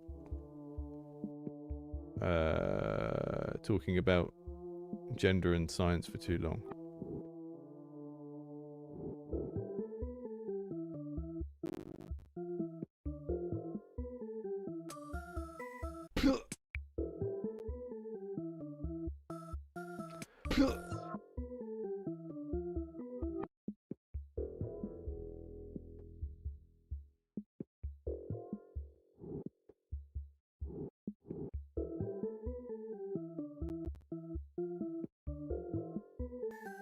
Yeah, people thinking of things as not games if they're not the sort of games they would play, that's definitely a thing as well. There we go. Ghosts can't pass through active air vents. Oh, okay, that's what that... I missed... I didn't really pay attention to the sign there. So that's all of the extra mechanics. I really like this. It's solid.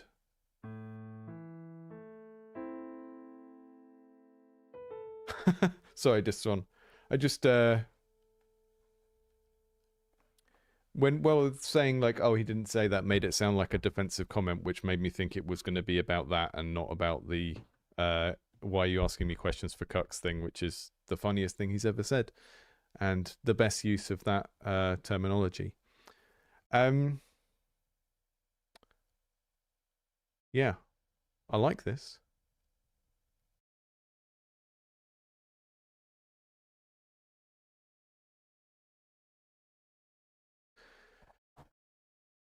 The other thing, I mean, yeah, thinking about when have we had different gender splits in game dev or tech, and like when has that happened historically? We might as well keep on that for 10 minutes before we finish the stream, because there's some interesting stuff about it. But just to summarize, this is a really great little kind of showcase of mechanics for the game, but I think it also just shows you how to onboard someone into a Sokoban well, which means it was a good one to play alongside the other game, because I think Sokoban, which we played at the start, like I said, if you were going to, I think like the dev said in their note, this is more of a portfolio piece.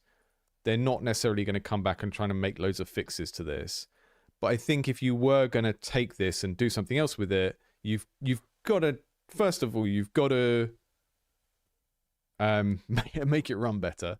But then there's branches, and one branch is you lean really far into it being a fart game. You make it much simpler, much more accessible, and you put it on platforms where people go for fart games, which is mainly kind of web platforms that kids are going to go on. And then you also have to deal with the challenge that a lot of these things they're not going to get the reference, right? They might know Bum Fartro and Skybum. They're going to know Duper Fartio. Portal, maybe not. Limbo, maybe not. All of those kind of things. But if you were looking at this and thinking, well, I'm going to have a go at making another Sokoban game, then I think the way that you saw features being onboarded and like the camera distance and how complex each individual level was in Outer Body is just really good. There's like lots of fun stuff to learn from this. And hopefully me thinking out loud about the puzzles that I did them was helpful, because you can see how quickly someone can get overloaded with just a couple of different interactions, and they, you know, they learned how an interaction worked a few levels ago, but now you've got them to do something else, and now they need to go back and remember how that other interaction works, but it's sort of gone out of their brain, right? And a good thing to learn about if you want to make puzzle games in future is chunking in psychology, which is like your brain, your short-term memory can hold a certain amount of like individual things, and that might be 7 digits. Like you might be able to recite a phone number a couple of times and hold it in your brain for a little bit. But then what we tend to do is, after we've got used to a set of individual things, we chunk them into a new thing, right? So when you remember a phone number and you remember your local area code, you now know 01472, whatever your area code is. You know that as like one piece of information. And that means that if you need to hold that in your head as part of a phone number, that sort of comes free as one of these, you know, if you can remember 7 things, that's 1 now instead of 5 characters. And I think game mechanics are quite similar. So you might have like, thinking totally outside of Sokoban now, you might have a combat game where you're learning to attack and block and stuff like that. And we learn to attack a few times, and then we learn to block a few times. And eventually those will move from being so separate things we need to think about to being just like the concept of combat. But you'd be surprised at how long it takes for someone to take these individual things and like bloop them together into their brain into one thing of like, this is how I do combat, rather than this is how I attack and this is how I block and this is how I do that thing. And whether it's, you know, a Sokoban game where you have this approach where you make very small levels that introduce something and go over it over and again, or if it's like a action based skill game, I think you have the same thing to contend with of you need to teach the things that the player can do in very small units, combine them gradually, and then the player will eventually kind of take those individual little bits of information about how the game works and block them together into larger concepts, like this is how this type of puzzle works, this is how combat works. Be quite slow with that, and I think that's like a thing everyone needs to learn across every type of game they make, unless you're, you know, deliberately making a bad game like a WarioWare or something.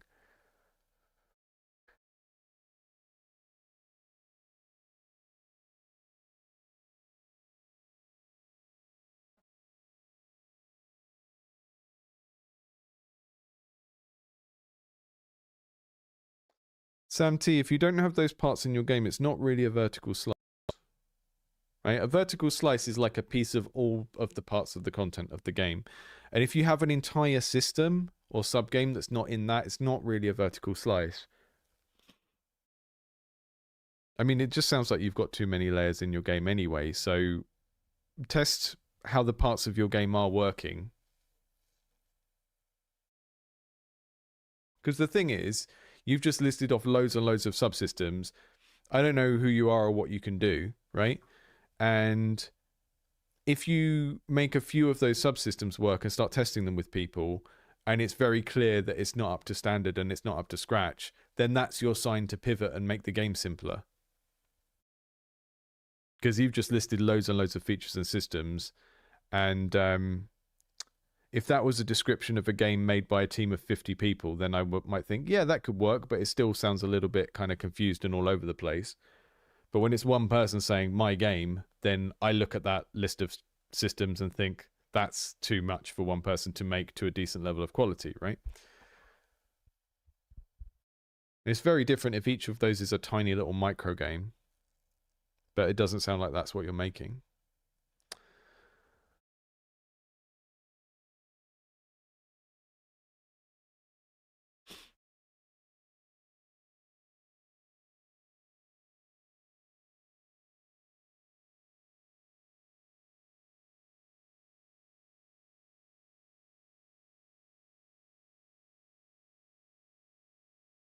Just looking back in the chat to see if there are any questions or anything.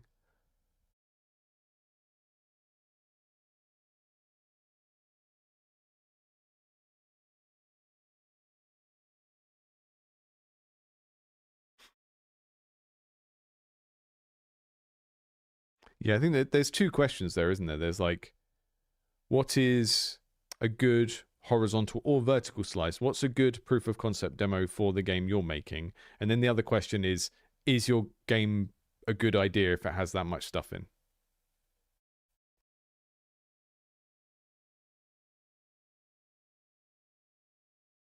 Yeah, and like Hotwell said, what is it for?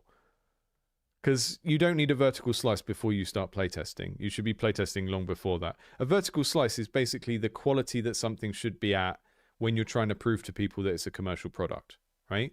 So if you put a demo on Steam, and I'm not talking about a Steam playtest, right? Because that's a different thing. You can have a playtest on Steam, which is private. People join it, you give them access. That's not the same thing. Like a commercial demo is you are trying to sell the game to people. And a commercial demo could also be like a vertical slice you take to publishers and say, this is what we've made, give us money so we can make the rest of it. And that's when you need a vertical slice, because you need to show the actual quality of the thing. You need to show the target quality of the thing. When you are just playtesting and doing your first few months of prototyping and testing with people, that's not when you need a vertical slice, because at that stage you're just checking, do people understand this? You know, do people enjoy this? The little bits of art that I've put in, do people find them interesting, or do they convey how the game works properly? All of that kind of stuff. You should be doing all of that way before you worry about vertical slices and all of that kind of stuff.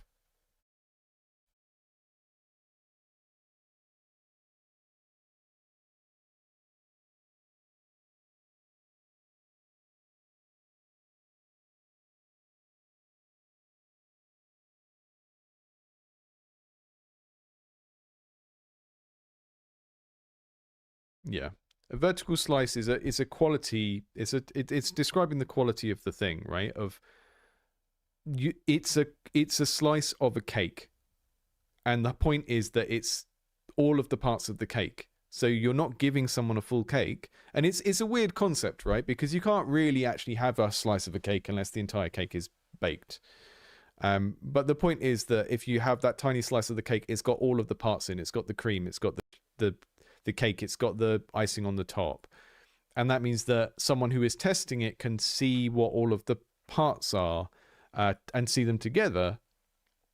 And you can't do that if you're going, here's a vertical slice, but there's no cream and no icing, because that's not really what a vertical slice is, right? So the way I would also describe it is, let's diagram it here. I mean, I've done this before on the channel, but we finished the stream pretty early, so let's do it now rather than falling back down the sociology hole, which I'm already a little bit tired from.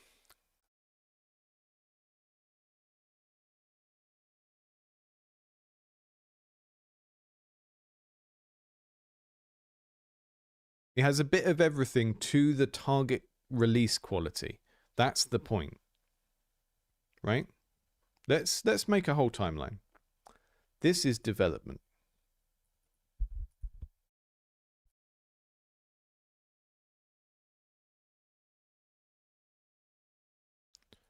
Right, this is development. Let's do this for Sam and for whoever else is watching and needs this stuff right now, because a lot of this stuff that we're talking about right now is stuff that could be self-explanatory if you just sort of thought about what it meant rather than what you want it to mean. So let's say at the start of this, we're going to have a light bulb.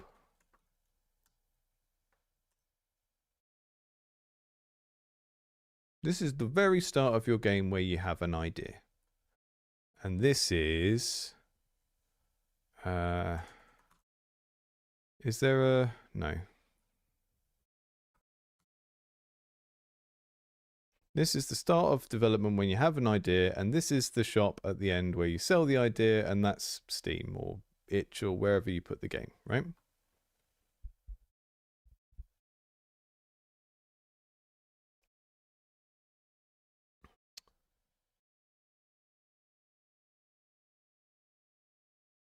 And then not everyone uses these terms, but I think they are helpful. Over here, you have pre-production. I'm just going to make this screen a bit bigger so you've got less of the random Canva tools and you can see what I'm actually doing.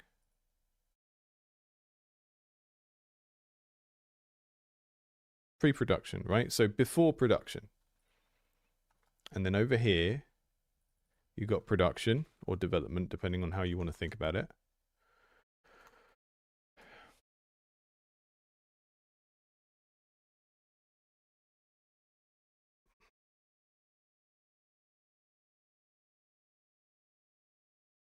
And then in the middle, there's something that Heartbeast calls the production point. And this is also what we used to mean when we talked about green lighting, right? So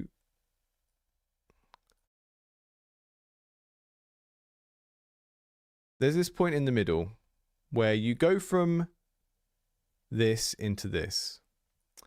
And the idea is that before this point, you haven't actually committed to making and releasing the game, right? And that means that the point of pre-production is to help you to decide what game you're going to make and whether you're going to continue with it.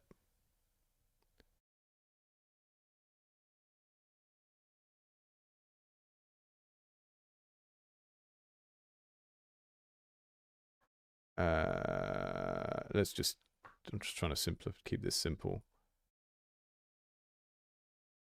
What am I making? Right. And then at this point, is the idea validated enough to bother continuing?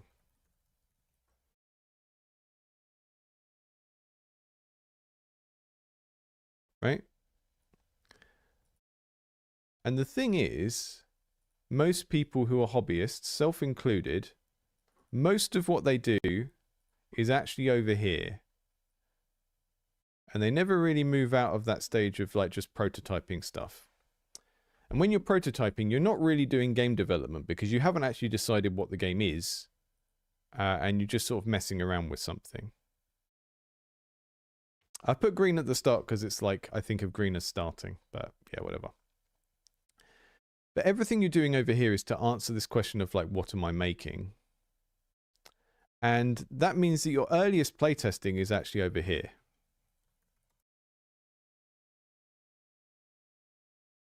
Initial playtesting.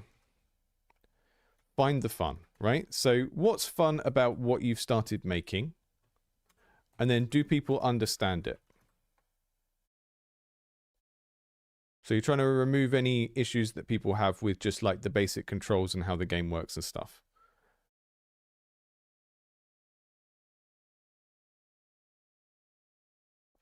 And you know, is the planned art style appealing? All of that kind of stuff. And you don't need to do that all in the same prototype, right? So Jesse Shell talks about parallel prototypes. You might have like a grey box prototype for gameplay. You might have prototypes for different systems in the game. And then you might have like an art prototype, which is just, Tim Kaine calls it a beautiful corner, right? Where you have like one part of the game where you throw all of the lighting and the art assets into to show people what the game will look like, but without going to all that effort of like dressing the whole game up and then making it hard to change later on. This is all pre-production. It's all stuff that you do, and it's called pre-production because it's basically before you've actually committed to fully making that game. And the point is, it's supposed to de-risk the project. So before you actually get to this point and say, this is what we're making, you are still trying to answer questions about what you're making.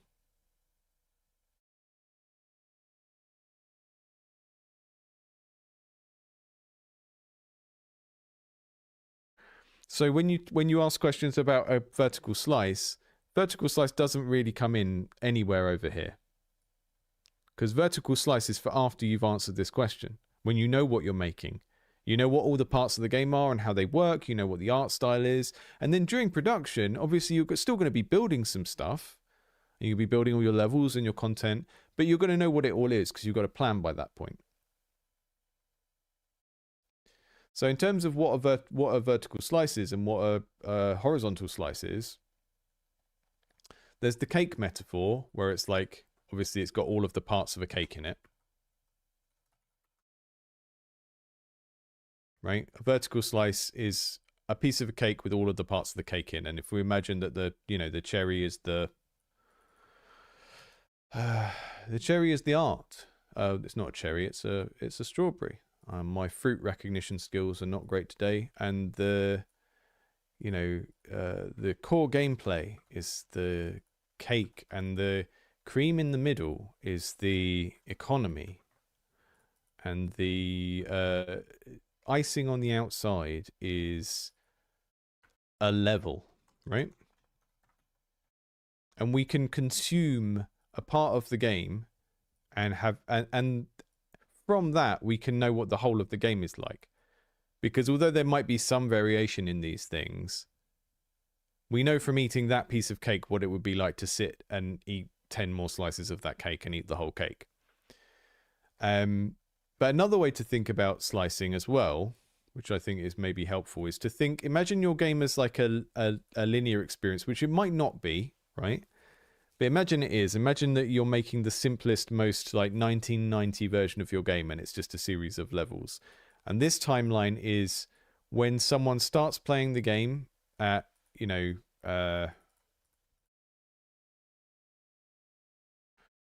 minute 0 over here.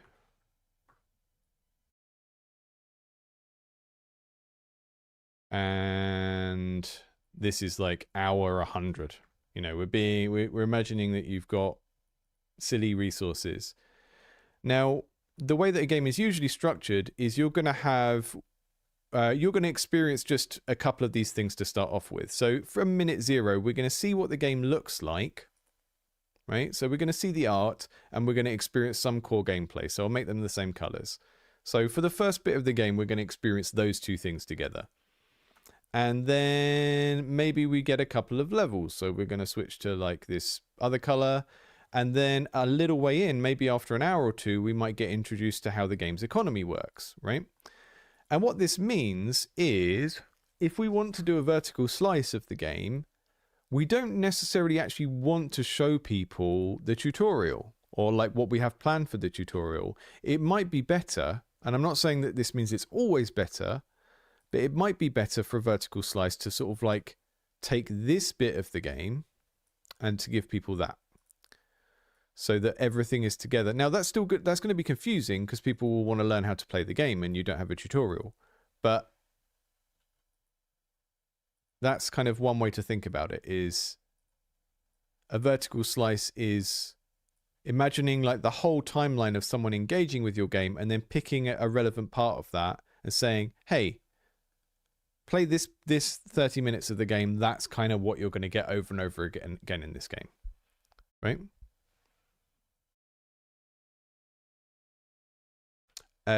Whereas a horizontal slice would be like, we give people the entire game, but some of these things are missing.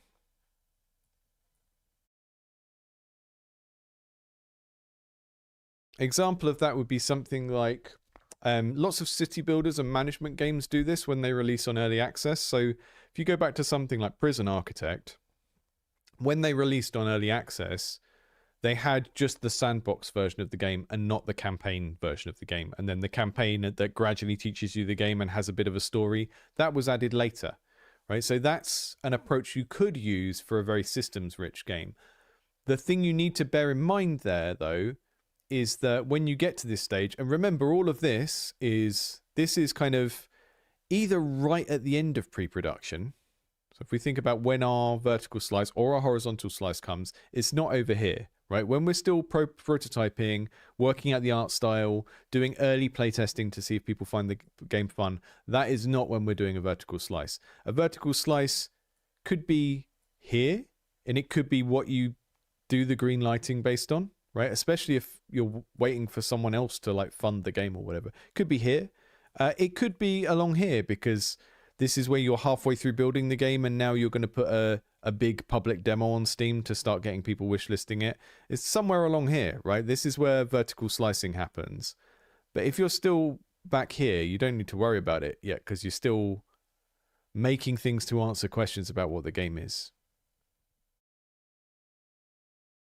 Yeah, exactly. What Distron said. So if you did go down that route I said a minute ago of like, okay, we're not actually giving people, we're going to drop people in the middle of the game like this. If you did go down that route, the situation is going to be you're showing it to people at a convention, or you're in some sort of context where you can explain the game to people, which is very different from like needing to have the game teach itself. And I think one of the things I see over and over again on this channel with stuff that people send me in is they build this onboarding of the start of the game way too soon, because they sort of have looked at lots of video games and they understand that, they need a tutorial, they loosely understand what a tutorial is, but they sort of rush to implement this because they think that their playtest needs to include this, when actually it would probably be better to kind of jump ahead and test the middle of the game, get the middle of the game perfect, and then build everything to run up to that.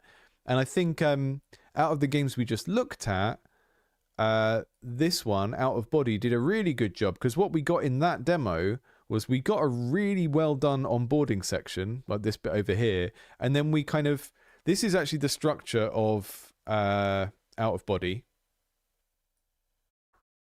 the kind of public playtest that they have on their itch, is actually structured like this. So we get a really good onboarding section where it teaches you the game, and then we have sort of compressed slices where different mechanics are introduced throughout the game. And what that's done for the developer here, props to the developer of this game, is, they show people that, they test how the game teaches itself, they get to test these other little mechanics in isolation, and then their job, now that they're in production and they've sort of, done all this other stuff, their job in order to finish the rest of the game is just to fill in these spaces in between, right? And when the fire mechanic is introduced, we go over there. I'm just going to orange that so it's the fire. They have the fire mechanic and then they introduce the water mechanic, and then they introduce the big bone skeleton thing, and they gradually overlap. And the center of the game kind of just gradually almost designs itself because they've tested the onboarding and then little slices along the way. So that's a way of doing it there as well. But yeah, I think I see this way too often where people just build the tutorial, and they build the tutorial before they even know if the game is fun. And imagine that you were making a board game. You would play that game dozens or hundreds of times with people, just sitting down and talking through the rules before you ever like wrote the whole manual and then expected people to learn it by reading the manual and doing what we call blind playtesting, right? With board games, they have a stage called blind playtesting, which is when you've got to the stage where people can teach themselves the game. But you would test the game dozens or hundreds of times before you even got to that point, just to work out what's fun and work out what the rules are. And that's why we've kind of gone down this rabbit hole now, is because when people ask these questions about playtesting or vertical slices and stuff, it's like, well, first we need to start off with where are you in this process, and this can be hard for people to identify, because if you are kind of hovering between being a hobbyist or taking this seriously, then you kind of get rid of this, because you just go, oh, it's my dream game, of course I'm going to finish it. And if you are doing this, approaching this as serious craft and something that you would like to, you know, run a business doing one day, which I presume is what people are trying to do when they make and release games, then you need to approach it more that way. And that means that pre-production is basically, you need to be open to the idea that you might not continue making this game. And you need to be open to the idea that there should be some sort of checkpoint along the way where you test all this stuff and go, right, do we continue with this?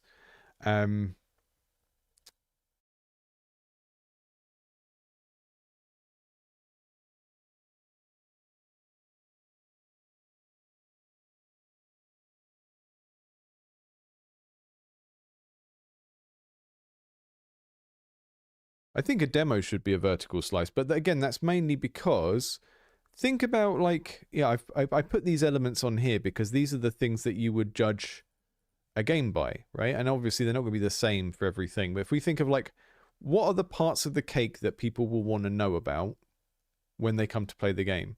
And I think when I did that video last year that was like, your Steam demos are not demos or something,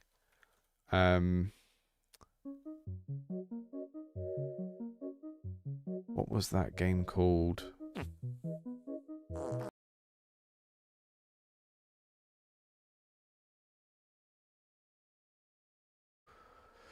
I'll just find the video. I'll show you what I think is a bad example. But also, I would ask the person in the chat just to watch my most Steam demos suck video, because it's in that. Okay, for Evelyn 2. So when I played this,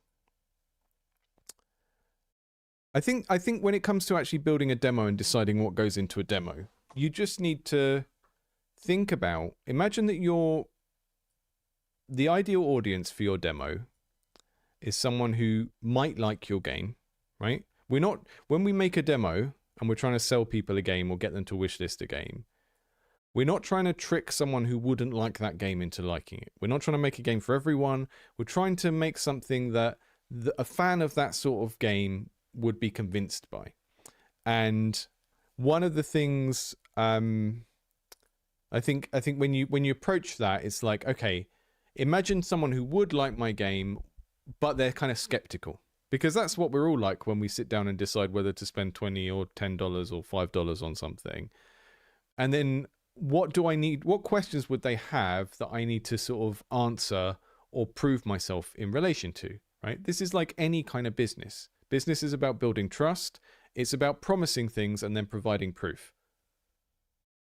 And you can do that in two directions. You can say, I've got proof of this thing because of these credentials of something I did previously, so trust me when I promise you that blah, blah, blah. Or you can do the other way. You can promise something and then show something that you're currently doing and provide proof that you can fulfill that promise. So when you're asking someone to wishlist a game that you haven't finished yet, or anything really, back a Kickstarter, it's about, what are you promising? What have you proven that would enable someone to believe in that promise? And if you just put yourself in the shoes of a customer of any business, you can understand how that works, because it's how any business works. You get a plumber to come and fix the plumbing in your house. They make loads of promises. They don't follow through with them. You don't use that plumber again. It's just how all businesses work. Right? And this is what, like Hot Worlds, what you just said in the chat, right? People hear jargon and think it's something they need to do to be professional. It's a business term to sell to publishers and nothing else. Don't overthink it. Exactly, right? So this is Hot Worlds saying you don't need a vertical slice. It's true, right? I think it's helpful to know what these terms mean, but that doesn't mean you need to do them. And it's the same with game design documents as well, right? People go and make large game design documents for multiple reasons. One is because some people just enjoy planning things, even if it is over planning and it's negative. They enjoy just planning. Another one is because people are told this is what proper professionals do, and then they get into like professional role play mode, and it becomes about, like Hopwold said, learning the jargon. But a lot of these questions really come down to much more basic sort of business ethics and consumer behavior, which is about trust and this stuff I'm talking about here of like promising and delivering. And it's much better. This is one of the reasons people go on about scope so much as well. And scope is one of those areas where people sort of overly get into jargon and pretending to be professionals and going, oh, but I don't want the scope to creep. Sometimes the scope needs to creep for the type of game you're making. And if you worry too much about, oh, but if I do that, it's scope creep, blah, blah, blah. It was like, well, make a different game, because often the things you call scope creep are just like the basic demands of that genre of game. Like, oh, I want to make a platformer, but making more than 5 levels would be scope creep. You know, scope is determined by what the audience for that game would want, not just like what you feel like doing. So there's all of these kind of things. And they all come down to this question of like what Hotworlds is saying, of like people hear a term and start going into professional roleplay mode. But a lot of the time it's much simpler than that. And I think the stuff to do with like what should be in a demo, you can answer by just thinking about what it's like to be a customer of any sort of business. So the reason I bring this game up, I talked about this in my video, Most Steam Demos Suck, Here's Why. And I streamed this last year, and there's lots of stuff in this that's quite promising. I kind of like the way this game looks. I liked the writing. It's a little bit kind of a mishmash in terms of art styles and stuff. But one of the things that really bothered me about the demo of this game is there were these systems which were kind of hinted at, and without being able to play them, it felt like the developer was fobbing me off. And if you were going to be really negative about it, it felt like I was being lied to or someone was trying to pull a trick on me. Now, I'm not saying that to cast aspersions on the developer of this or Tailhammer, but that is how it can feel if your demo is sort of hand-waving things. So to give you an example, in this game, in the first level that you get in the demo, you sort of show up in the town, you're running around doing sneaky thief stuff in the town, you're on a little mission, and it's a little bit, it looks like a JRPG if you look at the characters, but it's a little bit of an ImSim. So we're sneaking around, we're getting objects out of containers and all of this kind of stuff. And then when you start to look through the menus, it's like, okay, I've got an inventory menu, and there's some hints of there being crafting in this game. And I've also got a spell I can cast to like sort of charm enemies and make them stand there. And there's like a magic menu as well. But I don't get to play with any of these things in the demo. And the problem is that those are load-bearing mechanics, right? If you think of something like, I don't know, Dishonored, right? Picking which spells you have as a loadout is quite an important part of that game. And it's kind of in the same vein as this. And if we've got an inventory and we've got items that we're picking up, but most of them, you've got a few things that are key items that are part of the quest, but most of them are like crafting items, but we're not doing any of that in the demo, then what it feels like is a developer saying, oh, don't worry about this, I'll put that in later, right? And again, come back to that idea of stop thinking about games as a special thing and just start thinking about it as any sort of business, right? If someone has built up a level of trust with previous things they've done, then they can do that, right? So Hideo Kojima can show you a part of their game and miss out big chunks of what the game is and go, don't worry about that, we're working on that later. You'll see that another time. And you trust them because it's Hideo Kojima, right? So again, think about what is this person promising their audience, and what have they proven? And if you've proven that you can do things lots of times in the past, people are going to trust you more in what you're promising. But if you're a new developer and you show people a demo and your demo isn't a vertical slice because there's all this hand-waved stuff that should be in the game and should be playable and should be testable, especially with a game like this, right? Not to pick on this game too much, but this looks quite polished. It looks like a nice game. There's some stuff you could probably say doesn't look so great here, but generally this looks like something that someone has spent lots of care and attention on and spent years of their life doing. And that sort of raises questions then. If there's this whole section of the game that we can't play in the demo, it makes me think, well, why have they got this far into building all of this and making a story and making all of these different locations? And when I play the demo, I can't engage with the crafting system or the magic system, right? So if you think about the demo and sort of showcasing a game, once we're past pre-production and we're past that initial playtesting and we're in the world of like, I've got a Steam page up, I'm in early access, I want people to pay money to play this game that's unfinished. What is happening in terms of like the connect between what the developer is promising and what they're able to prove with what they've made? And that's what you need to think about. So all of these questions that we've had so far, where we've been talking about what's the vertical slice and what stage of development are you at, it's all about that, really. Like when we're in pre-production, we're trying to prove something to ourselves. We're trying to decide whether the game that we're making is a good idea and whether we should continue with making it. That's what pre-production is about. And then once we get closer and closer to launch, we're starting to prove to other people that the game is worth investing money or emotions or whatever in. And this is the point at which we need to like start caring about like what are we proving to other people. Whereas in this stage, when we're prototyping, we are like basically creating science experiments to prove or disprove to ourselves that the game is a good idea, or you know what to do with it next. So yeah, that's kind of what I would say. Don't like it. Learn what the jargon terms mean and then think, is this helpful to me? But most of this stuff, when you're kind of going from here to here, and maybe you're a hobbyist over here and you're thinking, one day I would like to release a game on Steam, and you're going through all of this process, is just come to terms with the fact that by doing that, you're starting a business, and then think about these in very basic business terms as if you were a plumber or a restaurant owner. And sort of like acknowledge that if you're a big shot that has a history of making things and you are a Jonathan Blow or a Hideo Kojima or anyone, then you can get away with not building more of the game before you start saying, hey, look at what we're making. But if you're an unknown person, people are going to be more skeptical of that. And you need to prove more before you can start to get people to get behind your project. So yeah, that's the ramble. I'm going to delete these now. Gone forever. But yeah, I think we got lost in the jargon before we got to the real point there, which is that,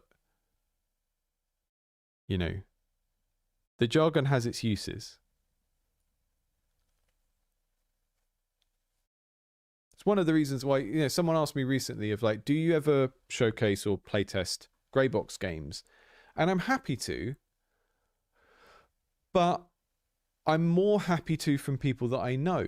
Because if I've seen a game that you've made before, whether it's a commercial release or a hobby project or whatever, it doesn't matter. If like a friend or someone I know online shows me a grey box project and says, do you think this is a good idea?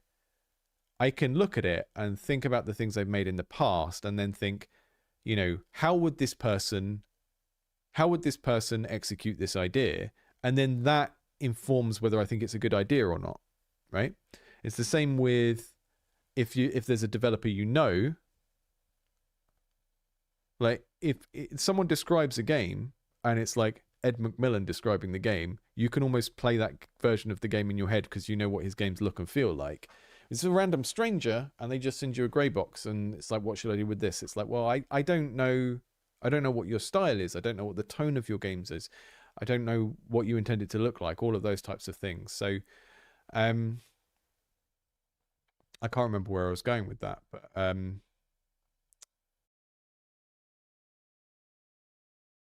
I guess it's really just that you need to prove all of the parts of your game at some point, and shoving them all into the same prototype and kind of getting it over complicated might not be the best way to do it. Maybe sometimes the best way to do something is to make a simple grey box and then show people a separate art document and go, here's the game, play the game, here's what the mechs will look like, here's a picture. People can get on quite well with that.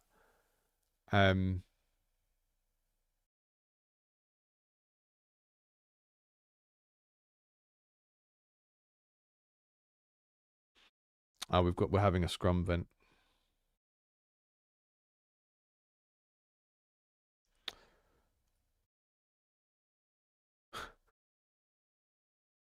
I think you need a really outgoing person to be a good scrum master. I've never been good at running them.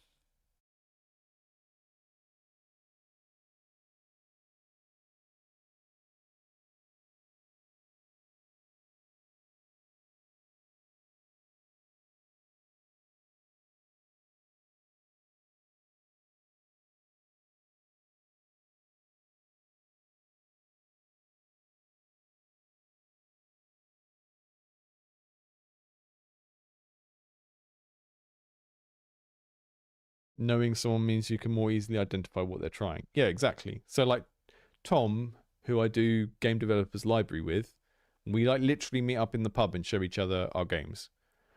So if we're kind of shooting the shit and talking about ideas, that's very different. And this is one of the things about like when people talk about ideas guys, people quite like discussing ideas with their friends when they know what they can do, you know? It's very different for me to sit down with the members of my band and talk about an idea for a song versus just like a random person say I've got an idea for a song and then it's just the Limmy sketch. I mean, we were talking, I can't remember where we were talking about if this was on the Discord or the other day. I sort of, for a long time, I've been very bothered by people talking about game dev advice and saying that what I do on here is give advice. And I realized what it is, and it is this same thing of like, it is this same thing of like, if you know someone and you tell them what to do, that's advice because you're actually engaging with the person. And you're like looking at their context and stuff. I2 Games says, Joe, I'm making a demo now. And when would you say is too early to start a playtest? You should start a playtest before on a game before you're thinking about it being a demo. Go and watch the demos video that I talked about earlier. So I have a very strict idea of what a demo is. To me, a demo is a demonstration of a commercial product. And that you might not have finished it, but you are showing people what it is. Playtesting happens way before you do that. Playtesting is R&D. I've got a mission for you. You know, you use playtesting from your first prototype to make the thing good. Demo is later. Demo is after all of that.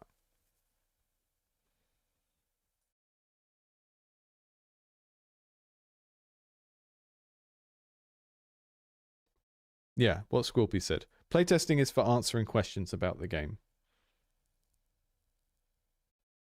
Exactly, Brainoid. Playtesting happens continuously in every phase of your development. Yeah, so at the start, playtesting is like, do people find this initial idea fun? And then as you go on, you're going to find people get, you know, you've got the core of the game that you've proven and you're adding a new feature. So it's like, okay, we'll just playtest that feature.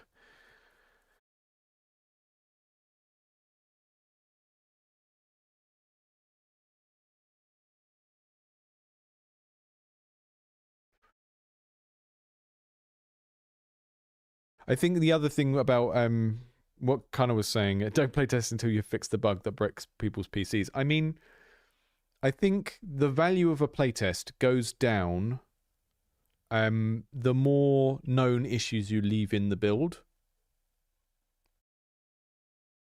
Like if you're giving people a game to test, especially if you're not there, if you're watching them and you can say, "Oh, ignore that. This is how you do that. It's fine." But if you're giving people something to like playtest blindly or just download off of itch, if you have like a list of 12 known issues, the problem is even if you tell people about them, they're still going to focus on those things being wrong or missing or whatever. It's kind of like when you serve people food and there's that rule of, it's like a social rule of when you serve people a meal, you can only apologize about one thing. You know, say, oh, the rice is slightly overcooked. Sorry, but you can't go, oh, the rice is overcooked and the broccoli's burnt and da da da da da. At which point, it's just like, well, you should have put this in the bin and not given it to people. um, I don't know. I can't answer that question for you about when to put a demo out. I would say, is everything to the final standard that you want it to be before you start like publicly representing the game as a product? You know? I would say the game that we're working on, Golem Gourmet, looks way better than it did when we started playtesting. Like, I've upgraded a bunch of the art and stuff in it. It still doesn't really look exactly how I want it to look before I put it on Steam and start pushing it as a, this is what this product is, wishlist this game type thing, you know?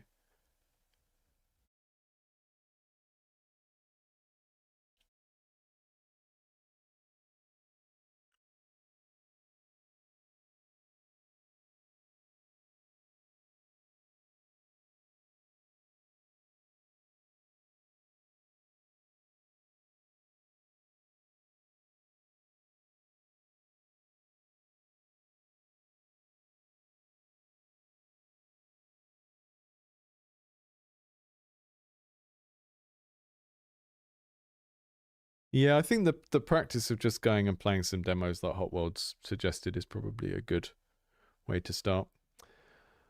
Right, I'm just gonna switch over and see what's on the next couple of streams because I've scheduled a week ahead. So what is coming up?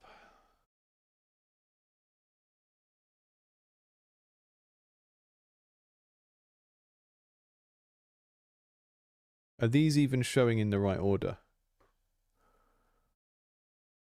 Or the 9th? So 2 days time, we're doing the regreening, Thornspell, and the Secrets We Grow.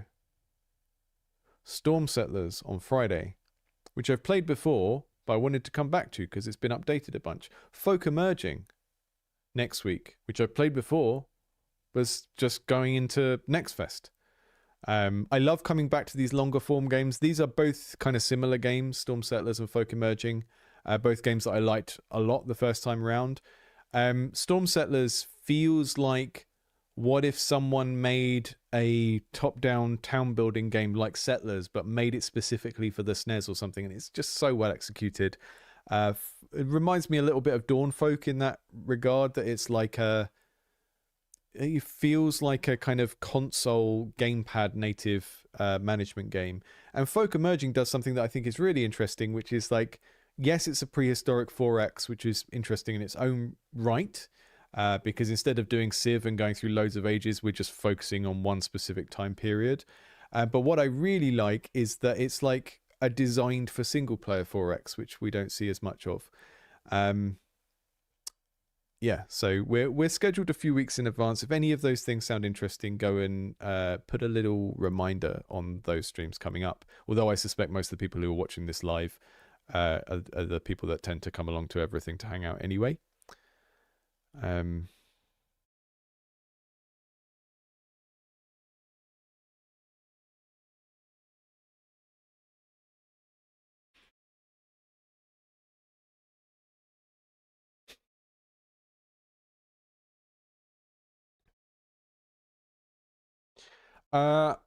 I need to log off and go and do some other stuff. But one thing I will say to I2 in the chat, because we've got all these questions about demoing and playtesting and stuff, is if you haven't started playtesting yet,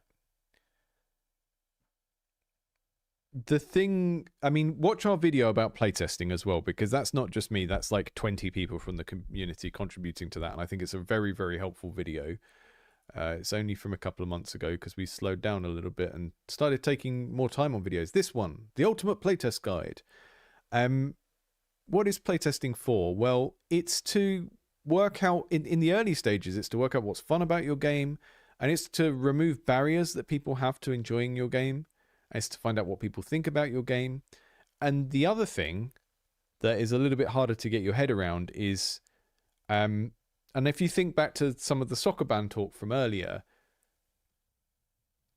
your game is like the experience that happens when someone sits down to play the game. It's not the piece of software that you make, right? And it's very easy to get lost in the weeds here, because when you are making a game, you think, okay, I'm sitting here at a game engine, I'm on Godot, I'm on Unity, I'm making something in this software, therefore what I'm making is a game, right?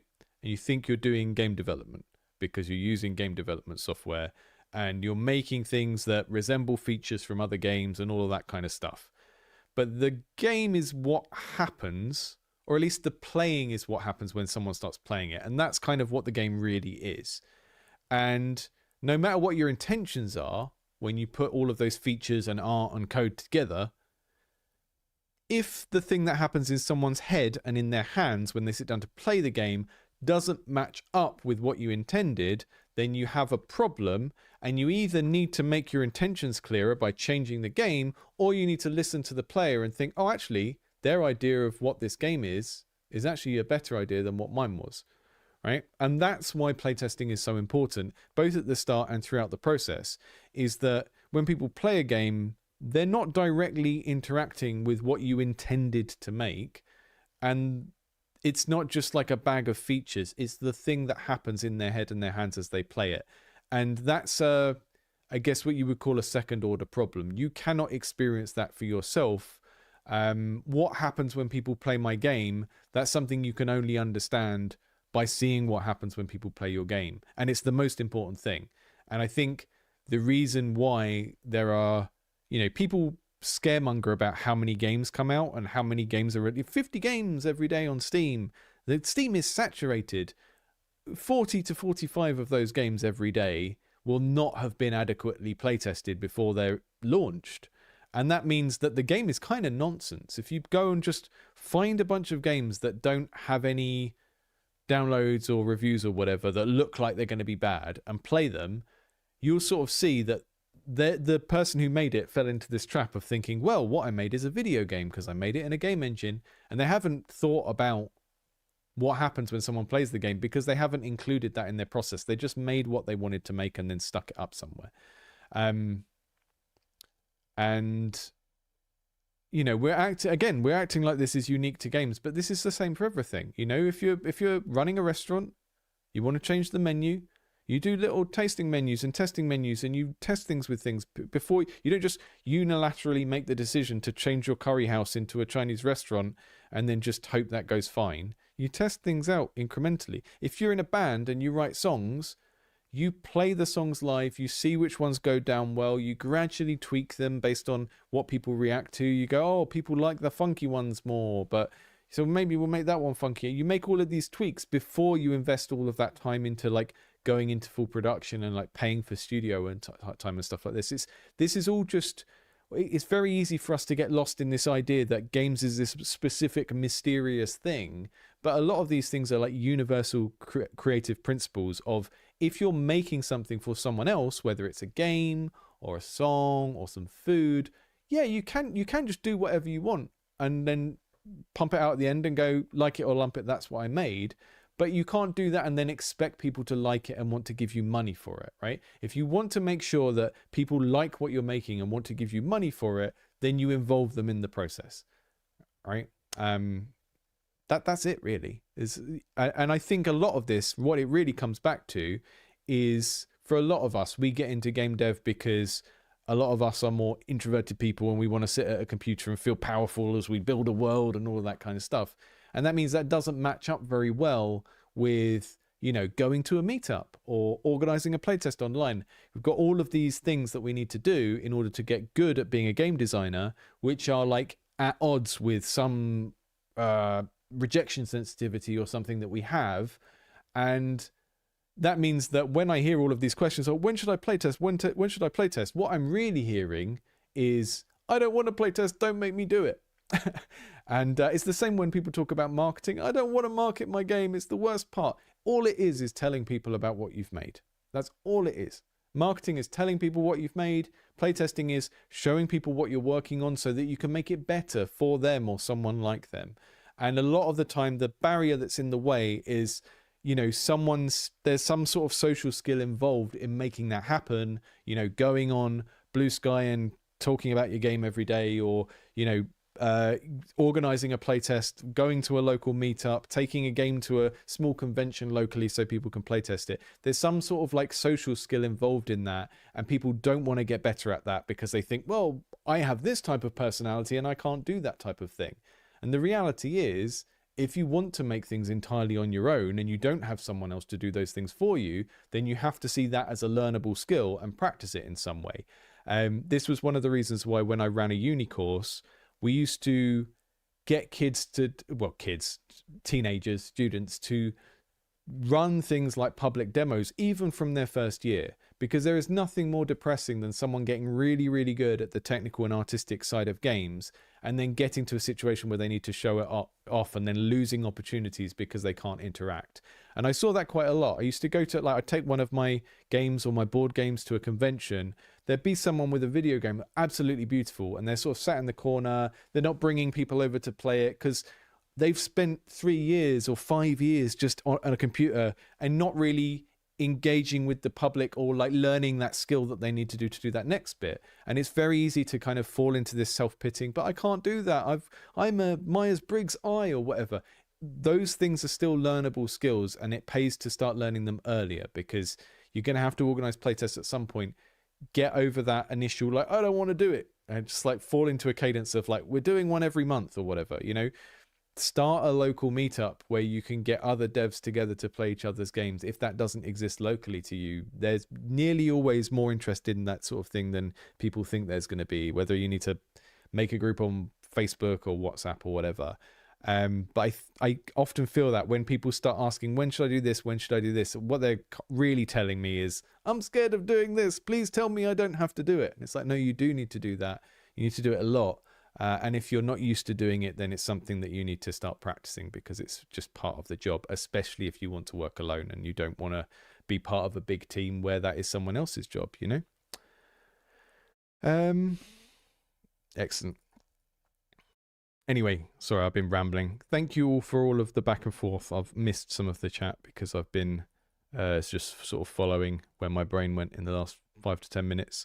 I hope you all have a good rest of the day. I've got to go and crack on with some admin and getting ready for future streams. And good luck with what you're working on, and I will see you all soon.